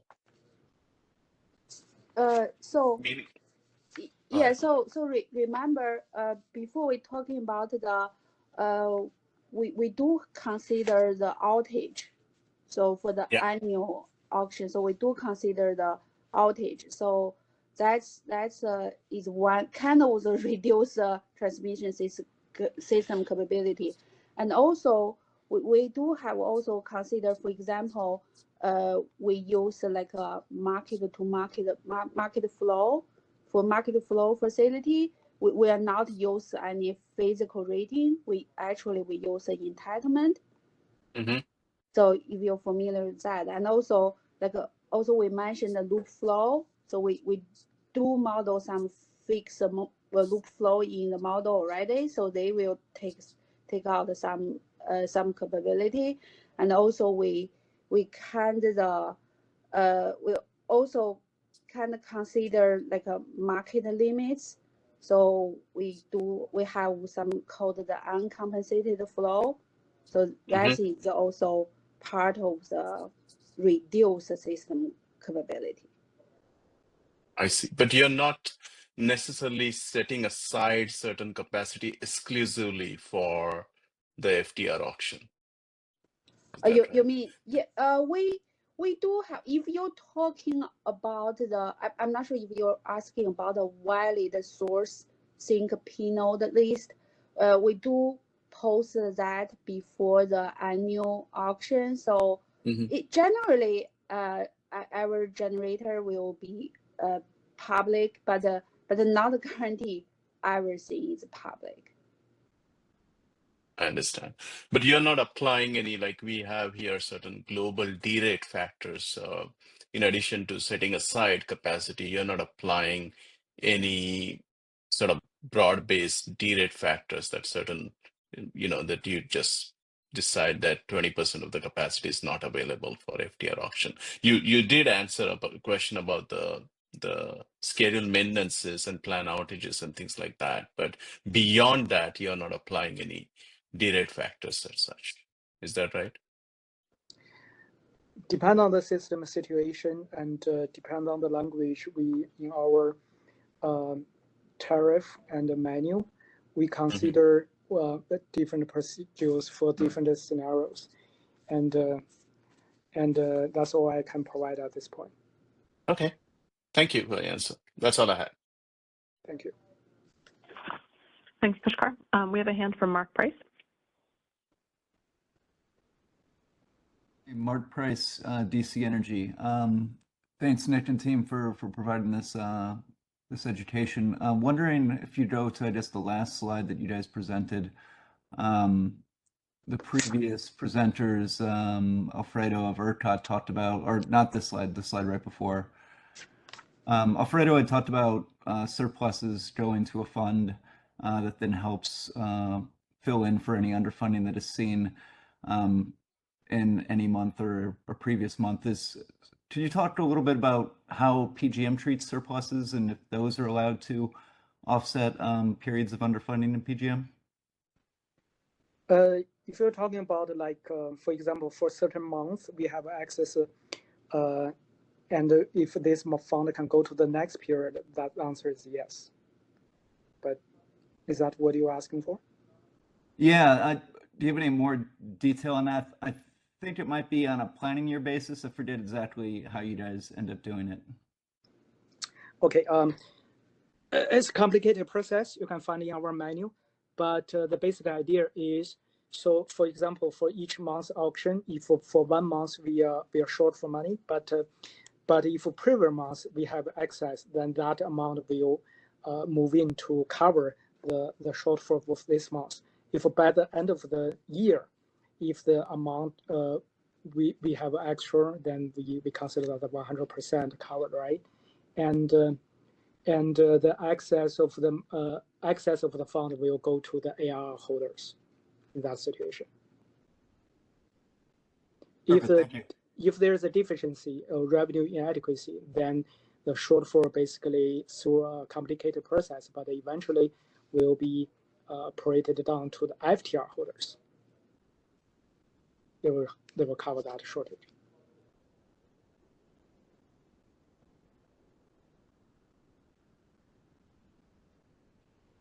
Any other question? Yeah, we have one more hand from Mark Price. No, I just asked my question, so no further question for me. Thank you. Oh, gotcha. Oh, there was another hand that went up and came down. Okay. I think that's it. Thank you so much. All right. Thank you so much, Joanne, Ju, and Nikolai. How about, why don't we adjust our schedule slightly, take a 5-minute break, and come back at 11:07, and then we will get into our final presentation with Ryan Dara from the Mid-Continent Independent System Operator, MISO.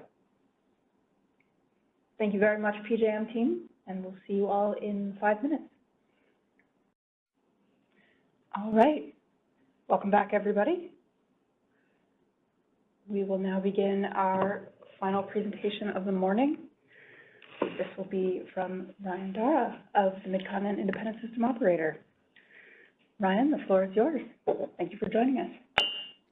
Thanks for having me, Hillary. So good morning, everyone. My name is Ryan Dara. I work at MISO in the ARR FTR Market Administration team. So I'll do a quick intro. I've been at MISO for roughly 20 years.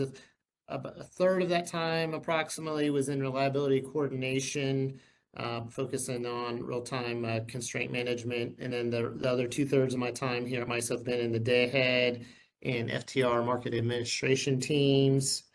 So glad to be able to contribute today. I really enjoyed the presentations and hopefully you find some information in here useful. So with that, we can move on to the next slide. Okay, so initially when Hillary reached out, there was the topics of interest, revenue adequacy, auction efficiency, allocation processes, and then there were some other questions as well. So I wanted to make sure I addressed those topics. One of the challenges I think that I found about with MISO, maybe as it relates to some of the other RTOs, is we use different terms. So I just wanted to really make sure that I'm kind of speaking on topic with you, but some of my terms will be different than what you've heard in the prior presentations, and I'll be sure and call that out.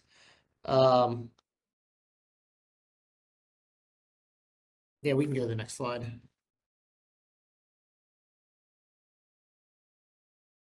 So to elaborate on that a little more, so revenue adequacy and auction efficiency. So for the source material for this presentation is taken from our independent market monitor's most recent state of the market report. So that's Potomac Economics. I noticed that in that state of a market report, there's no references to revenue adequacy. However, I'm looking at FTR funding.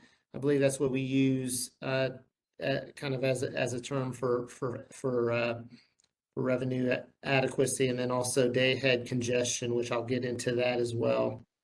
So, all right, let's get into the next slide. So looking at, the IMM State of the Market report, one of the sections is on, what is it called? Transmission congestion and FTR markets. And there's discussion on the value of congestion. So that's what I'm referring to here as far as like day ahead congestion. I'll go ahead and define that. So MISO collects congestion revenue in the day ahead market from load based on the differences in congestion component of the LMPs at the locations where energy is produced and consumed. A note on here, I made a note that it's effectively its marginal value or the shadow price times the power flow on a constraint. So that's how we quantify it. And then the second bullet point, this is just in my own words, so this isn't anywhere else, but I describe day ahead congestion as kind of like a measure of the magnitude of binding on a constraint, which that'll kind of thought will become useful later on in this presentation. When I get more into the nuts and bolts of our processes we use to manage revenue adequacy. So I should note that so day ahead congestion, as is FTR funding, is calculated on a constraint by constraint basis for each hour of the operating day. So it's in the day ahead market, as the name suggests, and it's per constraint for each hour of the operating day. So day ahead congestion is triggered by constraint binding. So if constraint's not binding in day ahead, there's no shadow price, and thus there's no congestion. The congestion value is 0. As for FTR funding, so it's a measure, effectively a measure of how well or poorly a constraint is aligned between the day-ahead and FTR markets. So like whereas the day-ahead congestion is like the marginal value times the flow on a constraint, FTR funding is a measure of the difference in FTR flows and day-ahead flows times the marginal value of the constraint for each constraint in each hour of the operating day. If FTR flows are less than the day-ahead flows on a constraint, then there'll be a funding surplus. If FTR flows are greater than the day-ahead flows on a constraint, then it'll be a funding shortfall. So that's effectively how we look at it. By the end of the year, so if we sum all these dollar amounts together at the end of the year, in total, there's no FTR shortfall, then FTR holders will be fully funded. But if there is an FTR shortfall, then FTR holders will receive prorated FTR credits.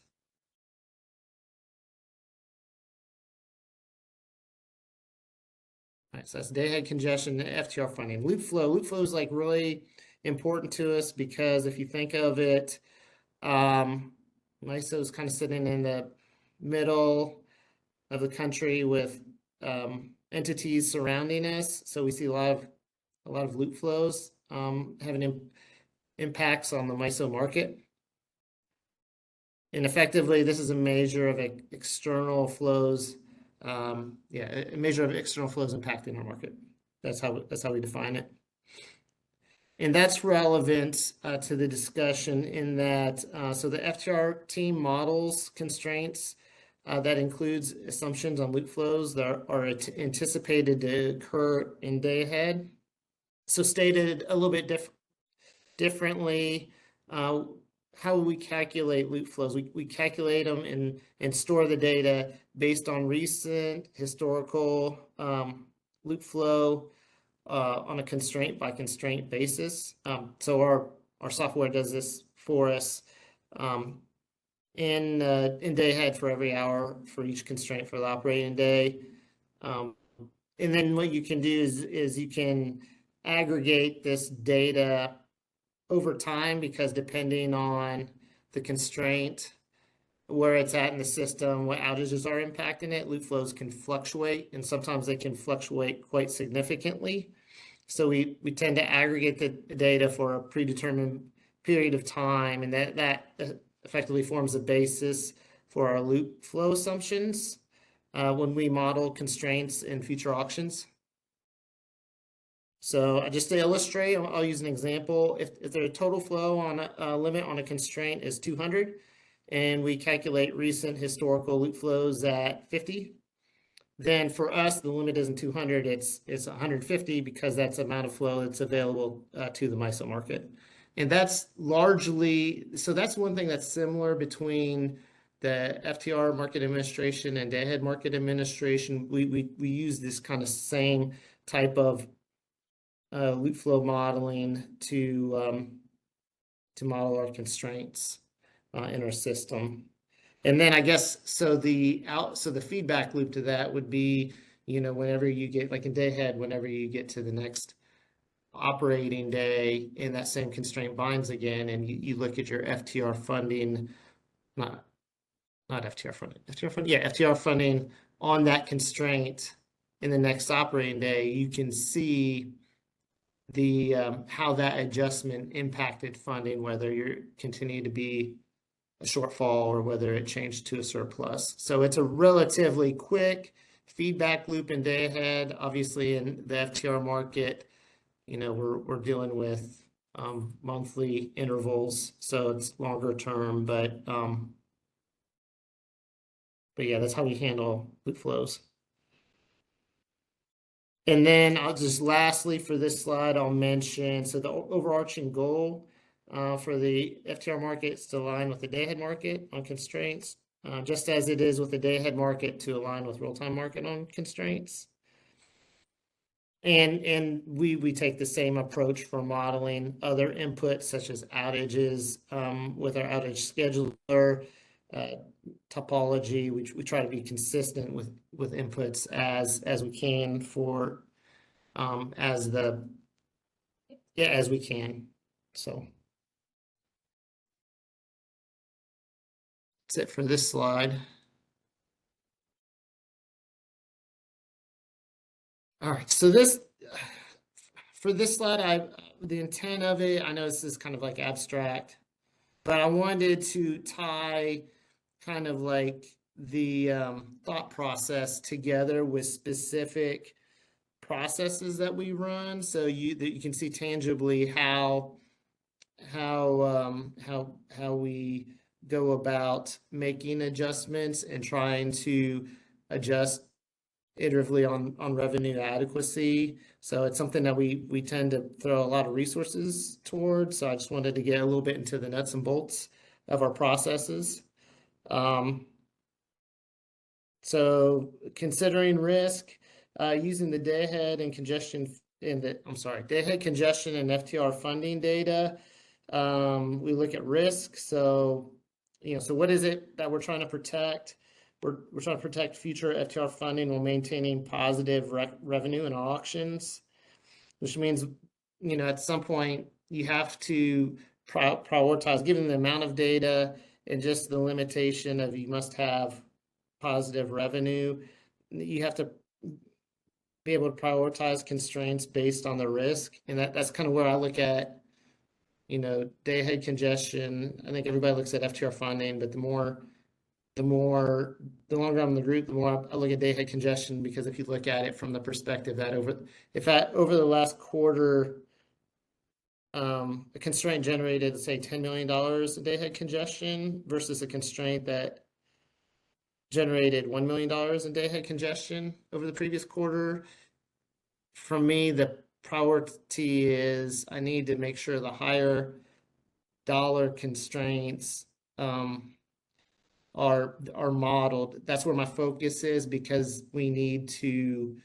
That's where the risk is to FTR funding and revenue adequacy, because even a small difference between day-ahead and FTR with large dollar constraints can have a huge funding impact, if that makes sense. So next bullet points are creating a plan. So strategy for modeling the constraints in FTR auctions. We identify specific risks and the potential impact of those risks. So looking at it from a process perspective, for outage related constraints, we run an outage analysis, which for us, we use like a PowerGem's Terra software to help generate that data that shows us how outages impact constraints. And then constraints that tend to show up under system intact conditions.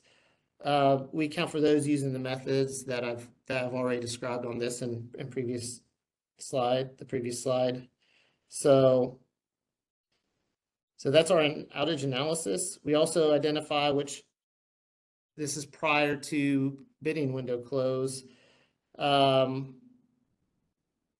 Identify which constraints whose limits may need to be reduced based on day-ahead historical flows, and from a priority perspective, which has high day-ahead congestion or high FTR funding dollars associated with them. And those are potential candidates that we pay out counterflow on, if needed. And this is done. So why would we need to do this? So we have a lot of different auctions, and going from one auction to the next, the inputs change. So outages could change. And typically there is like the outages in the system, as they change, it has impact on flows that's largely outside of our control. So that's where we iterate on those constraints and try to maintain a certain level of control with modeling those constraints based off of historical data. And then implementing changes. So for implementing changes, that's just administering the auction, reviewing initial case results, and then we iterate as needed. So sometimes we'll iterate on an auction like several cases, just in order to make sure that the limits are as accurate as possible. And then finally, review and report out on results. So this is after the fact. So like if we run an auction for say, say for right now, we're running the month, the May auction. So once that's done, then we'll have the operating month of May. And then as we go into June, that's where we review and report out to leadership on the funding results for that month. And if there's shortfall, then we report out on what the root causes were and then how we plan on addressing that shortfall going forward in future auctions. So that's the details of our the MISO FTR market administration processes. Any questions before I go to the next slide?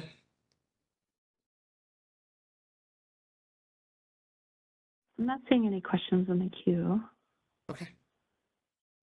All right, great. So this is a day ahead and balancing congestion and FTR funding.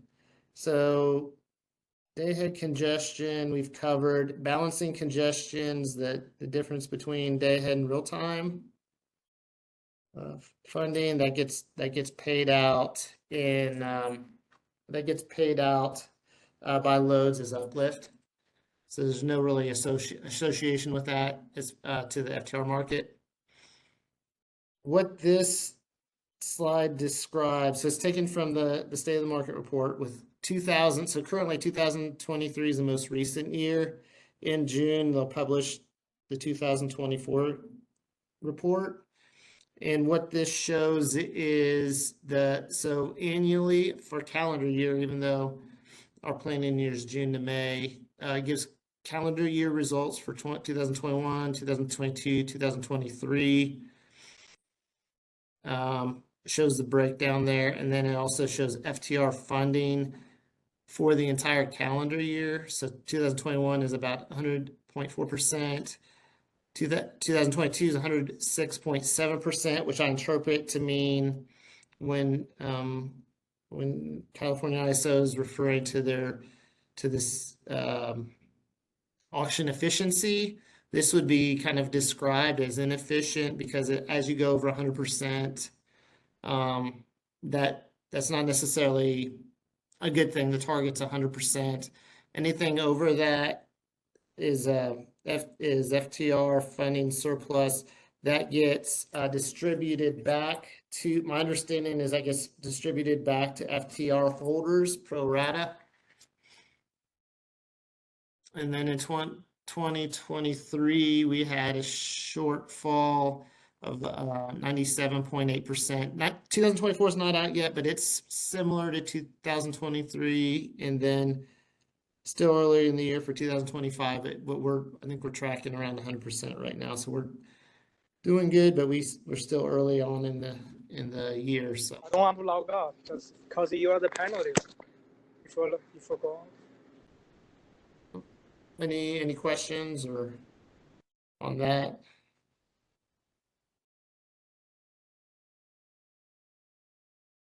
Okay. I'll chime in briefly. Thank you, Ryan. Could you remind us in the time period in this graph, is this under largely the same FTR market design structure, or were there any significant policy changes made in this time period?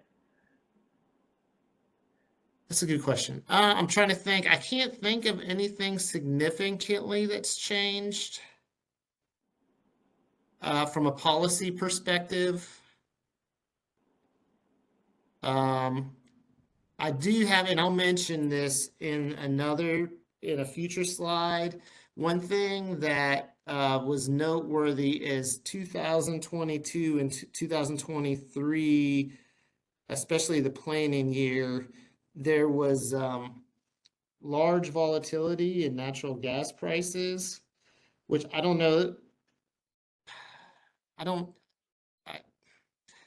know how to interpret that from if that affected our FTR surplus for calendar year 2022. I don't have any data to support that it did or anything, but I just want to throw that out there that planning year 2022, 2023 was an anomaly from that perspective, and I'm just hesitant to draw any broad conclusions based on data in that time frame, if that makes sense. But from a policy perspective, nothing's changed that I can think of. Yeah, that definitely makes sense. Thank you. And Ryan, we have a hand from Jordan Miner. Sure. Hey Ryan, this is Jordan Miner, CPUC. Just a quick question, and apologies if I missed it. How is this 3% of underfunding handled in MISO from 2023? Where does that get made up, or is it pro rata reduction? Yeah, the underfunding is, so that's a pro rata. So like it's in settlements. I don't know. It's like they call it like an FTR funding factor, so that they apply to FTRs, and I think it's part of a year-end true up. So for that year, it'd be 97.8% of their FTRs will get funded. Great, thank you. Mm-hmm. And same for the overfunding. So year-end true up in 2022, they got a amount credited back to them. Okay. I think we can go to the next slide. One more. All right, so this section is meant to be like to illustrate some of the challenges. It falls under the bucket of FTR potential market reforms as it applies to MISO. And so we get recommendations. Okay, I should back up. So in 2022, MISO retained outside consultants. They're called, their name was London Economics and International, to provide an independent review of our ARR and FTR markets. So this slide is a product of their final report and their recommendations. Also included in, so it's not just the recommendation, but included, I think MISO added some logic on perceive, impact, design, evaluation, and implementation. And then in addition, so this was presented at our market subcommittee, I think. And also we've received recommendations from our independent market monitor as well. And then MISO internally, we have our own market evaluation. And so all that combined, I think everyone agrees on the top, for sure the top item, basically the ones with the green check mark, ARR entitlements based on current use, and then more timely outage submission. That's also something that's gotten some attention. But if I could summarize, so historically, load serving entities have had their generation fleet.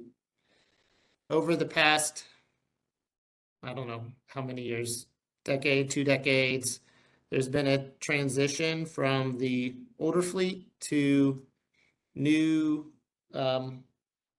generation primarily, especially if you look in like our generation interconnection queue, that's like solar renewables, so solar, wind, battery, maybe some gas, but that's effectively most all of what's in our interconnection queue, if I remember correctly. So there's been like a transition of the fleet, and I think some of these states have requirements that they have to meet, which all said that there's this big transition in generation, but so they need entitlements with new sources, and there's a challenge with the current market structure for them to get in some cases, and that actually in a lot of cases, for them to get rid of their old entitlements with the sources on their old generation and put on the new generation. And it's not just as simple as changing entitlements. There's a process they have to go through, and if they're not able to go through the process and get the new entitlements, then they're not able to get their ARRs, which in the annual auction they convert to FTRs for a hedge. So if you're not able to follow through on that process, then effectively what you're seeing is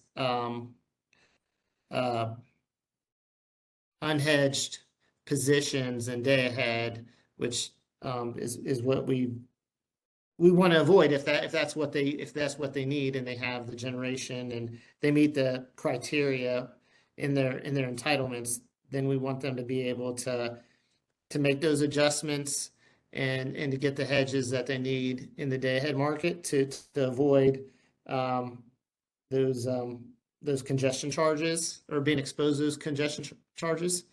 So that's what that first category or first item in that chart is getting at, and we rate that as high. I think rate it correctly as high importance, and I think everyone agrees, like LEI, IMM, MISO all agree that it's something that needs to be performed, but just the question is how we get there. So that's at the top of our list as far as what kind of changes we're trying to make and the challenges that we're currently facing. I'll look over my notes here to see if I missed anything. I don't think so. I think that covers it.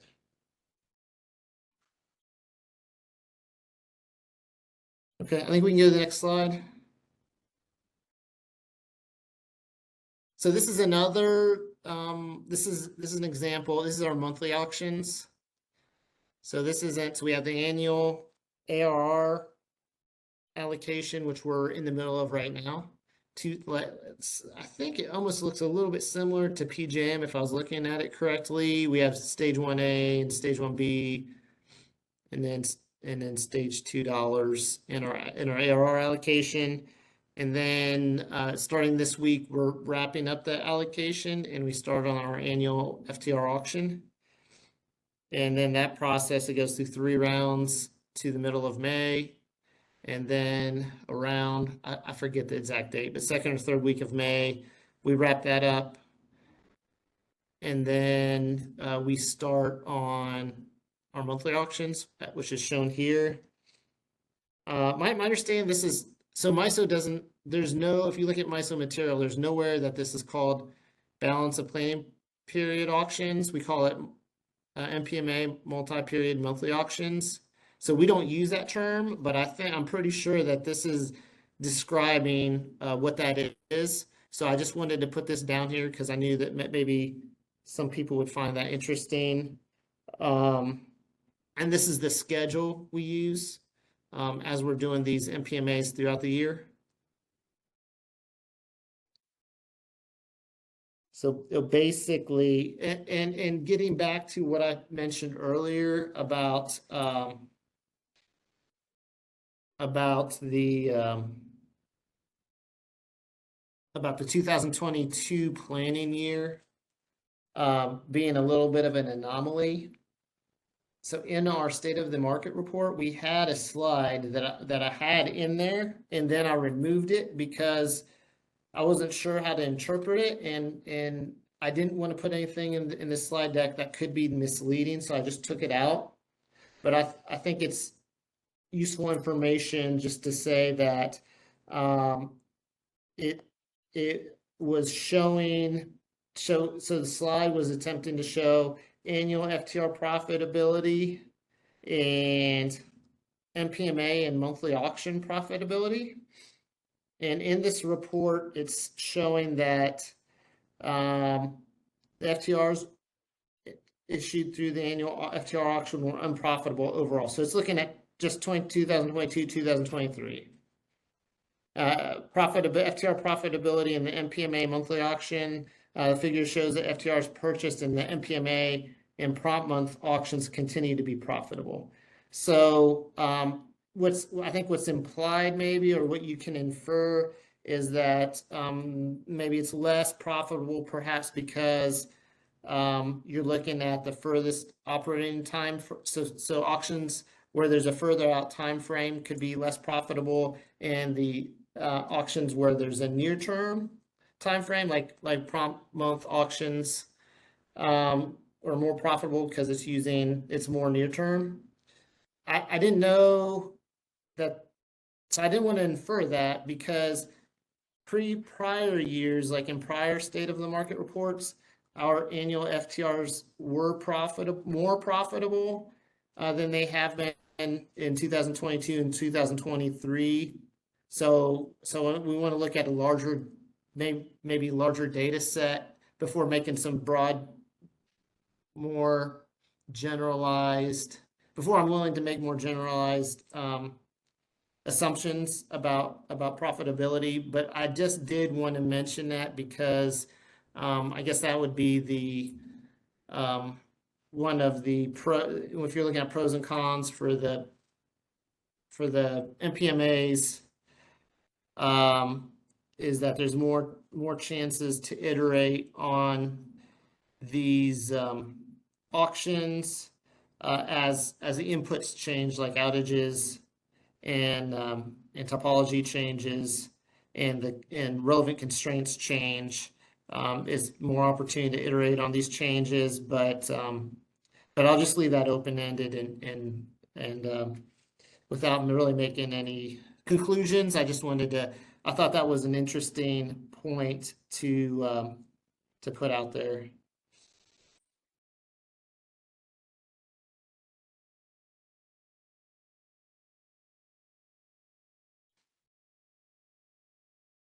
Yes, next slide.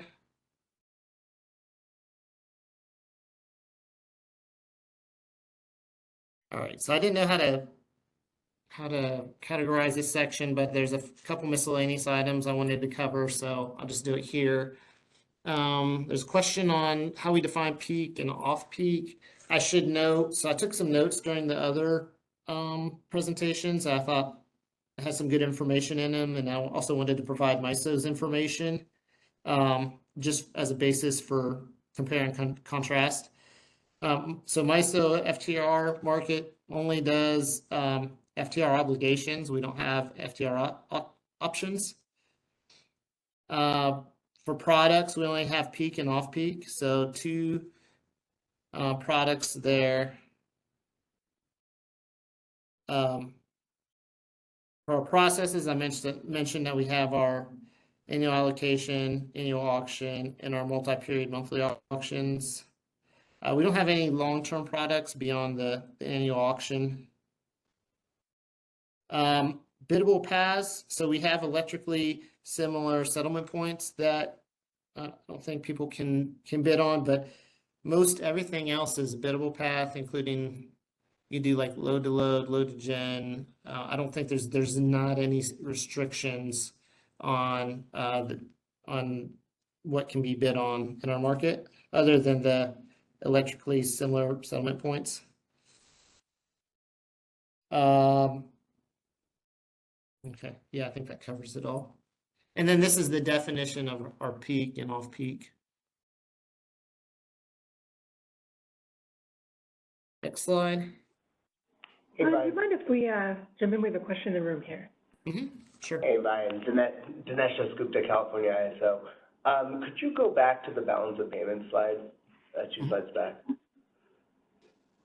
Okay, just, sorry, balance of planning period.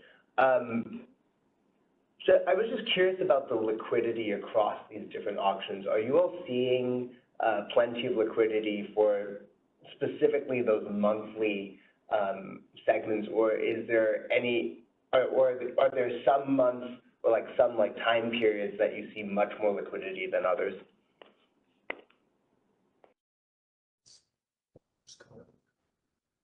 Okay. That's a good question. Like the volume's gone up over time. Yeah. So what we're seeing is the amount of FTR bids in cleared volume has gone up over time. So from that perspective, over the course of time, we've seen increased. I mean, if you measure liquidity as more bids and more cleared volume, then yes, it's increased over time in the MISO market. Thanks. Hopefully. And I guess it's a harder question to know what that breakdown is per month or per like time period ahead, right? Hold on one second, sorry. Yeah, Dinesh, you're right. I don't have that information off the top of my head, but we can pull that data if that'd be helpful for you guys. We reach out and we can absolutely get you that information. Appreciate it. We'll take it offline then. Thank you, Ryan. Yeah, sure. All right, so if there's any other questions, otherwise we can go to the GSF cutoff slide. No other questions currently in the queue. Okay. All right, very good. All right, I think there might have been some interest in this. So I should mention off the top, so FTR market, and I think this is probably pretty consistent with other markets, that FTR market does not imply a sensitivity cutoff. Energy markets, so energy market being real time and day ahead, I believe it was originally at 1.5% for a long time. And then over the course of, I don't know, a year or two, they've been trying to get it down. I think the target was 0.5%. Currently, they may enable to get it down to 0.75%. I think there's either some software, some conflict in the software, or some type of performance issue that caused them to just leave it at the 0.5%. I'm sorry, 0.75% for the time being. But yeah, just continuing to lower the generation shift factor cutoff. In the energy markets, anyways, it's a real benefit because it's a broader set of generators that can be utilized to manage and mitigate transmission constraints. And I think our IMM was also interested in getting this number reduced as much as possible in the energy market. I think there also was, well, let's see here. Yeah, it says in addition to improving economic efficiencies, it addresses some market settlements issues because that arise because the market flows calculated for settlement do not employ a GSF cutoff. So I think there's several reasons to try to get that number as low as possible, but that's where we're at currently.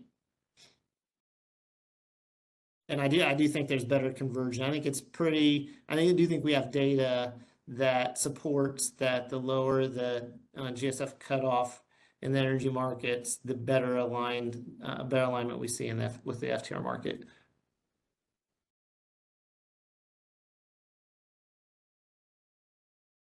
All right, so lastly, all I have, so I'm essentially just wrapped up. I did want to mention, so I tried to include for all the information contained in this report, and you can go to the last slide if you want to. But all this information in this contained this report, I try to provide some reference link to where you can reference that material from. Either put them on the end of the bottom of the slide on previous slides. So for this, the top link, we have published our ARR and FTR modeling practices. The reason why I bring that up is it was too much information to put in this presentation, but I was primarily referring to nomograms, how we model nomogram constraints in the FTR market. There's also in the as you can see in the modeling practices procedure, there's also other types of constraints.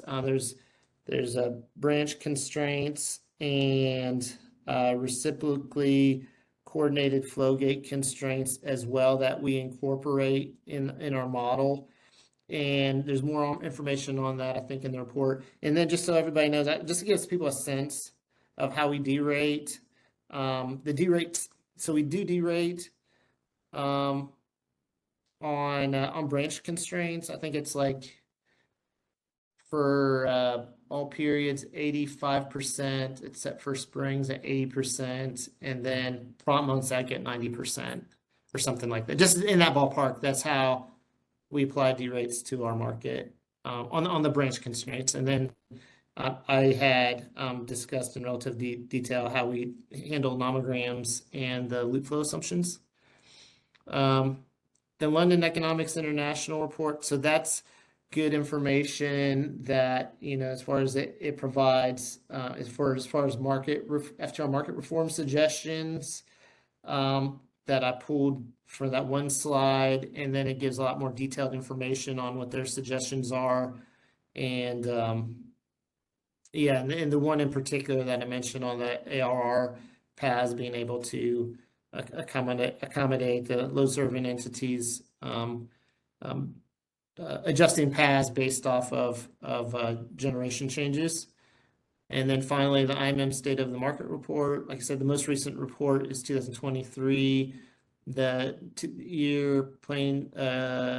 calendar year 2024 report will come out in June with updated information. So that's with that, I'll turn it back over to Hillary. I appreciate y'all giving me a chance to speak. And if there's any questions, if anybody wanted to reach out after the fact, you can kind of go through your normal contacts, and I'd be willing to follow up with people as requested. So thank you.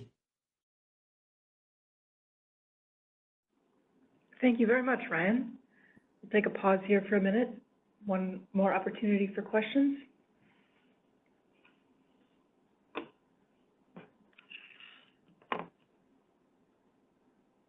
Okay, I'm not seeing any hands in the queue.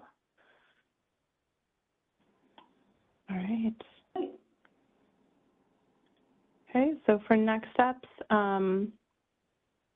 the comment deadline is April 15th. I do realize we have a couple other comment deadlines on the same day, so I don't know if maybe we could do an extra day or something here. So they're due by end of day on April 15th, and the next working group meeting is tentatively scheduled for the end of April. That will be a hybrid meeting that we're working on getting the notice out for this. And if you'd like to present at this next meeting, you can reach out to ISO Stakeholder Affairs at CAISO.com. And Hillary or Partha or anybody in the room, do you have anything else that you want to cover for this wrap-up section as well? Yeah, we can take a couple minutes here. So thank you very much to everybody for joining today. We hope that this has been sort of informative and good food for thought as we kind of conclude the portion of our working group process that has been focused mostly on kind of level setting and reviewing our current structures and look more towards applying that to the development of goals and problem statements. So we hope this has been helpful for you today. Thank you again to our three teams of presenters.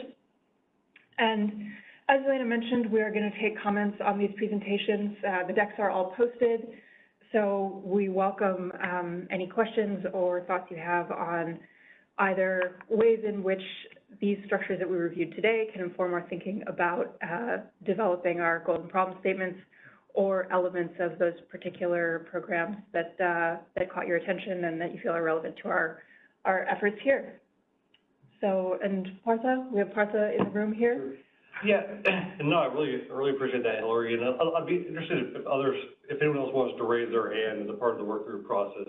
So, like, to be part of the benefit of having the other ISOs and RTOs present on their structure was, you know, kind of getting a flavor of what the designs look like, what the goals look like, as well as how they tackle challenges.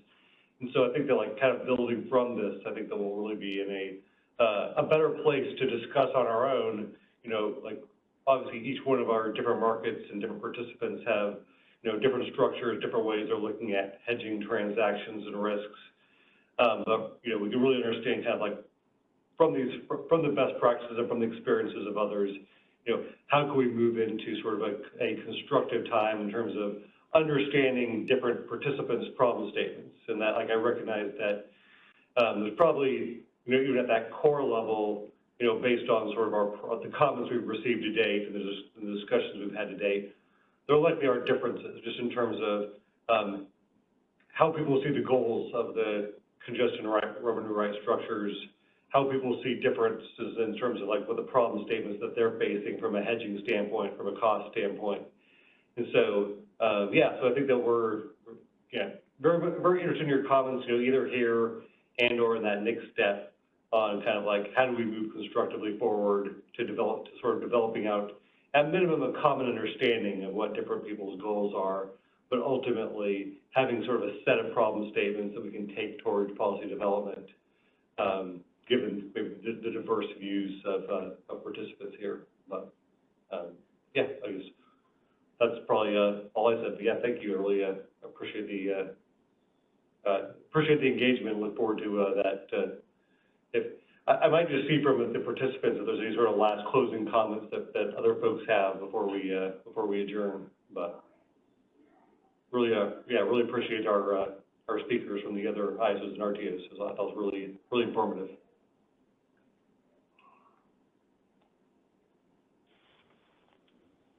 Okay. Any closing thoughts from Ryan? Anybody else? Okay, and I'm not seeing any other comments or any other questions in the queue. I just have a couple of slides here if you want any of the links to any of the other meetings going on this week. We've added them in the slides here so you can join directly and kind of see a little snapshot of what's going on for the week and the comment submission deadlines, as well as trainings, market simulation details, and BPM, PRR, and the changes going on there. And then just one final plug for signing up for our Energy Matters blog, so you can stay in the know. Anytime those new ones come out, you can get an email and get plugged in there. So thank you so much for all this discussion and for all the questions, comments, and thank you again to all the presenters. Hopefully we will see you again at the end of the month.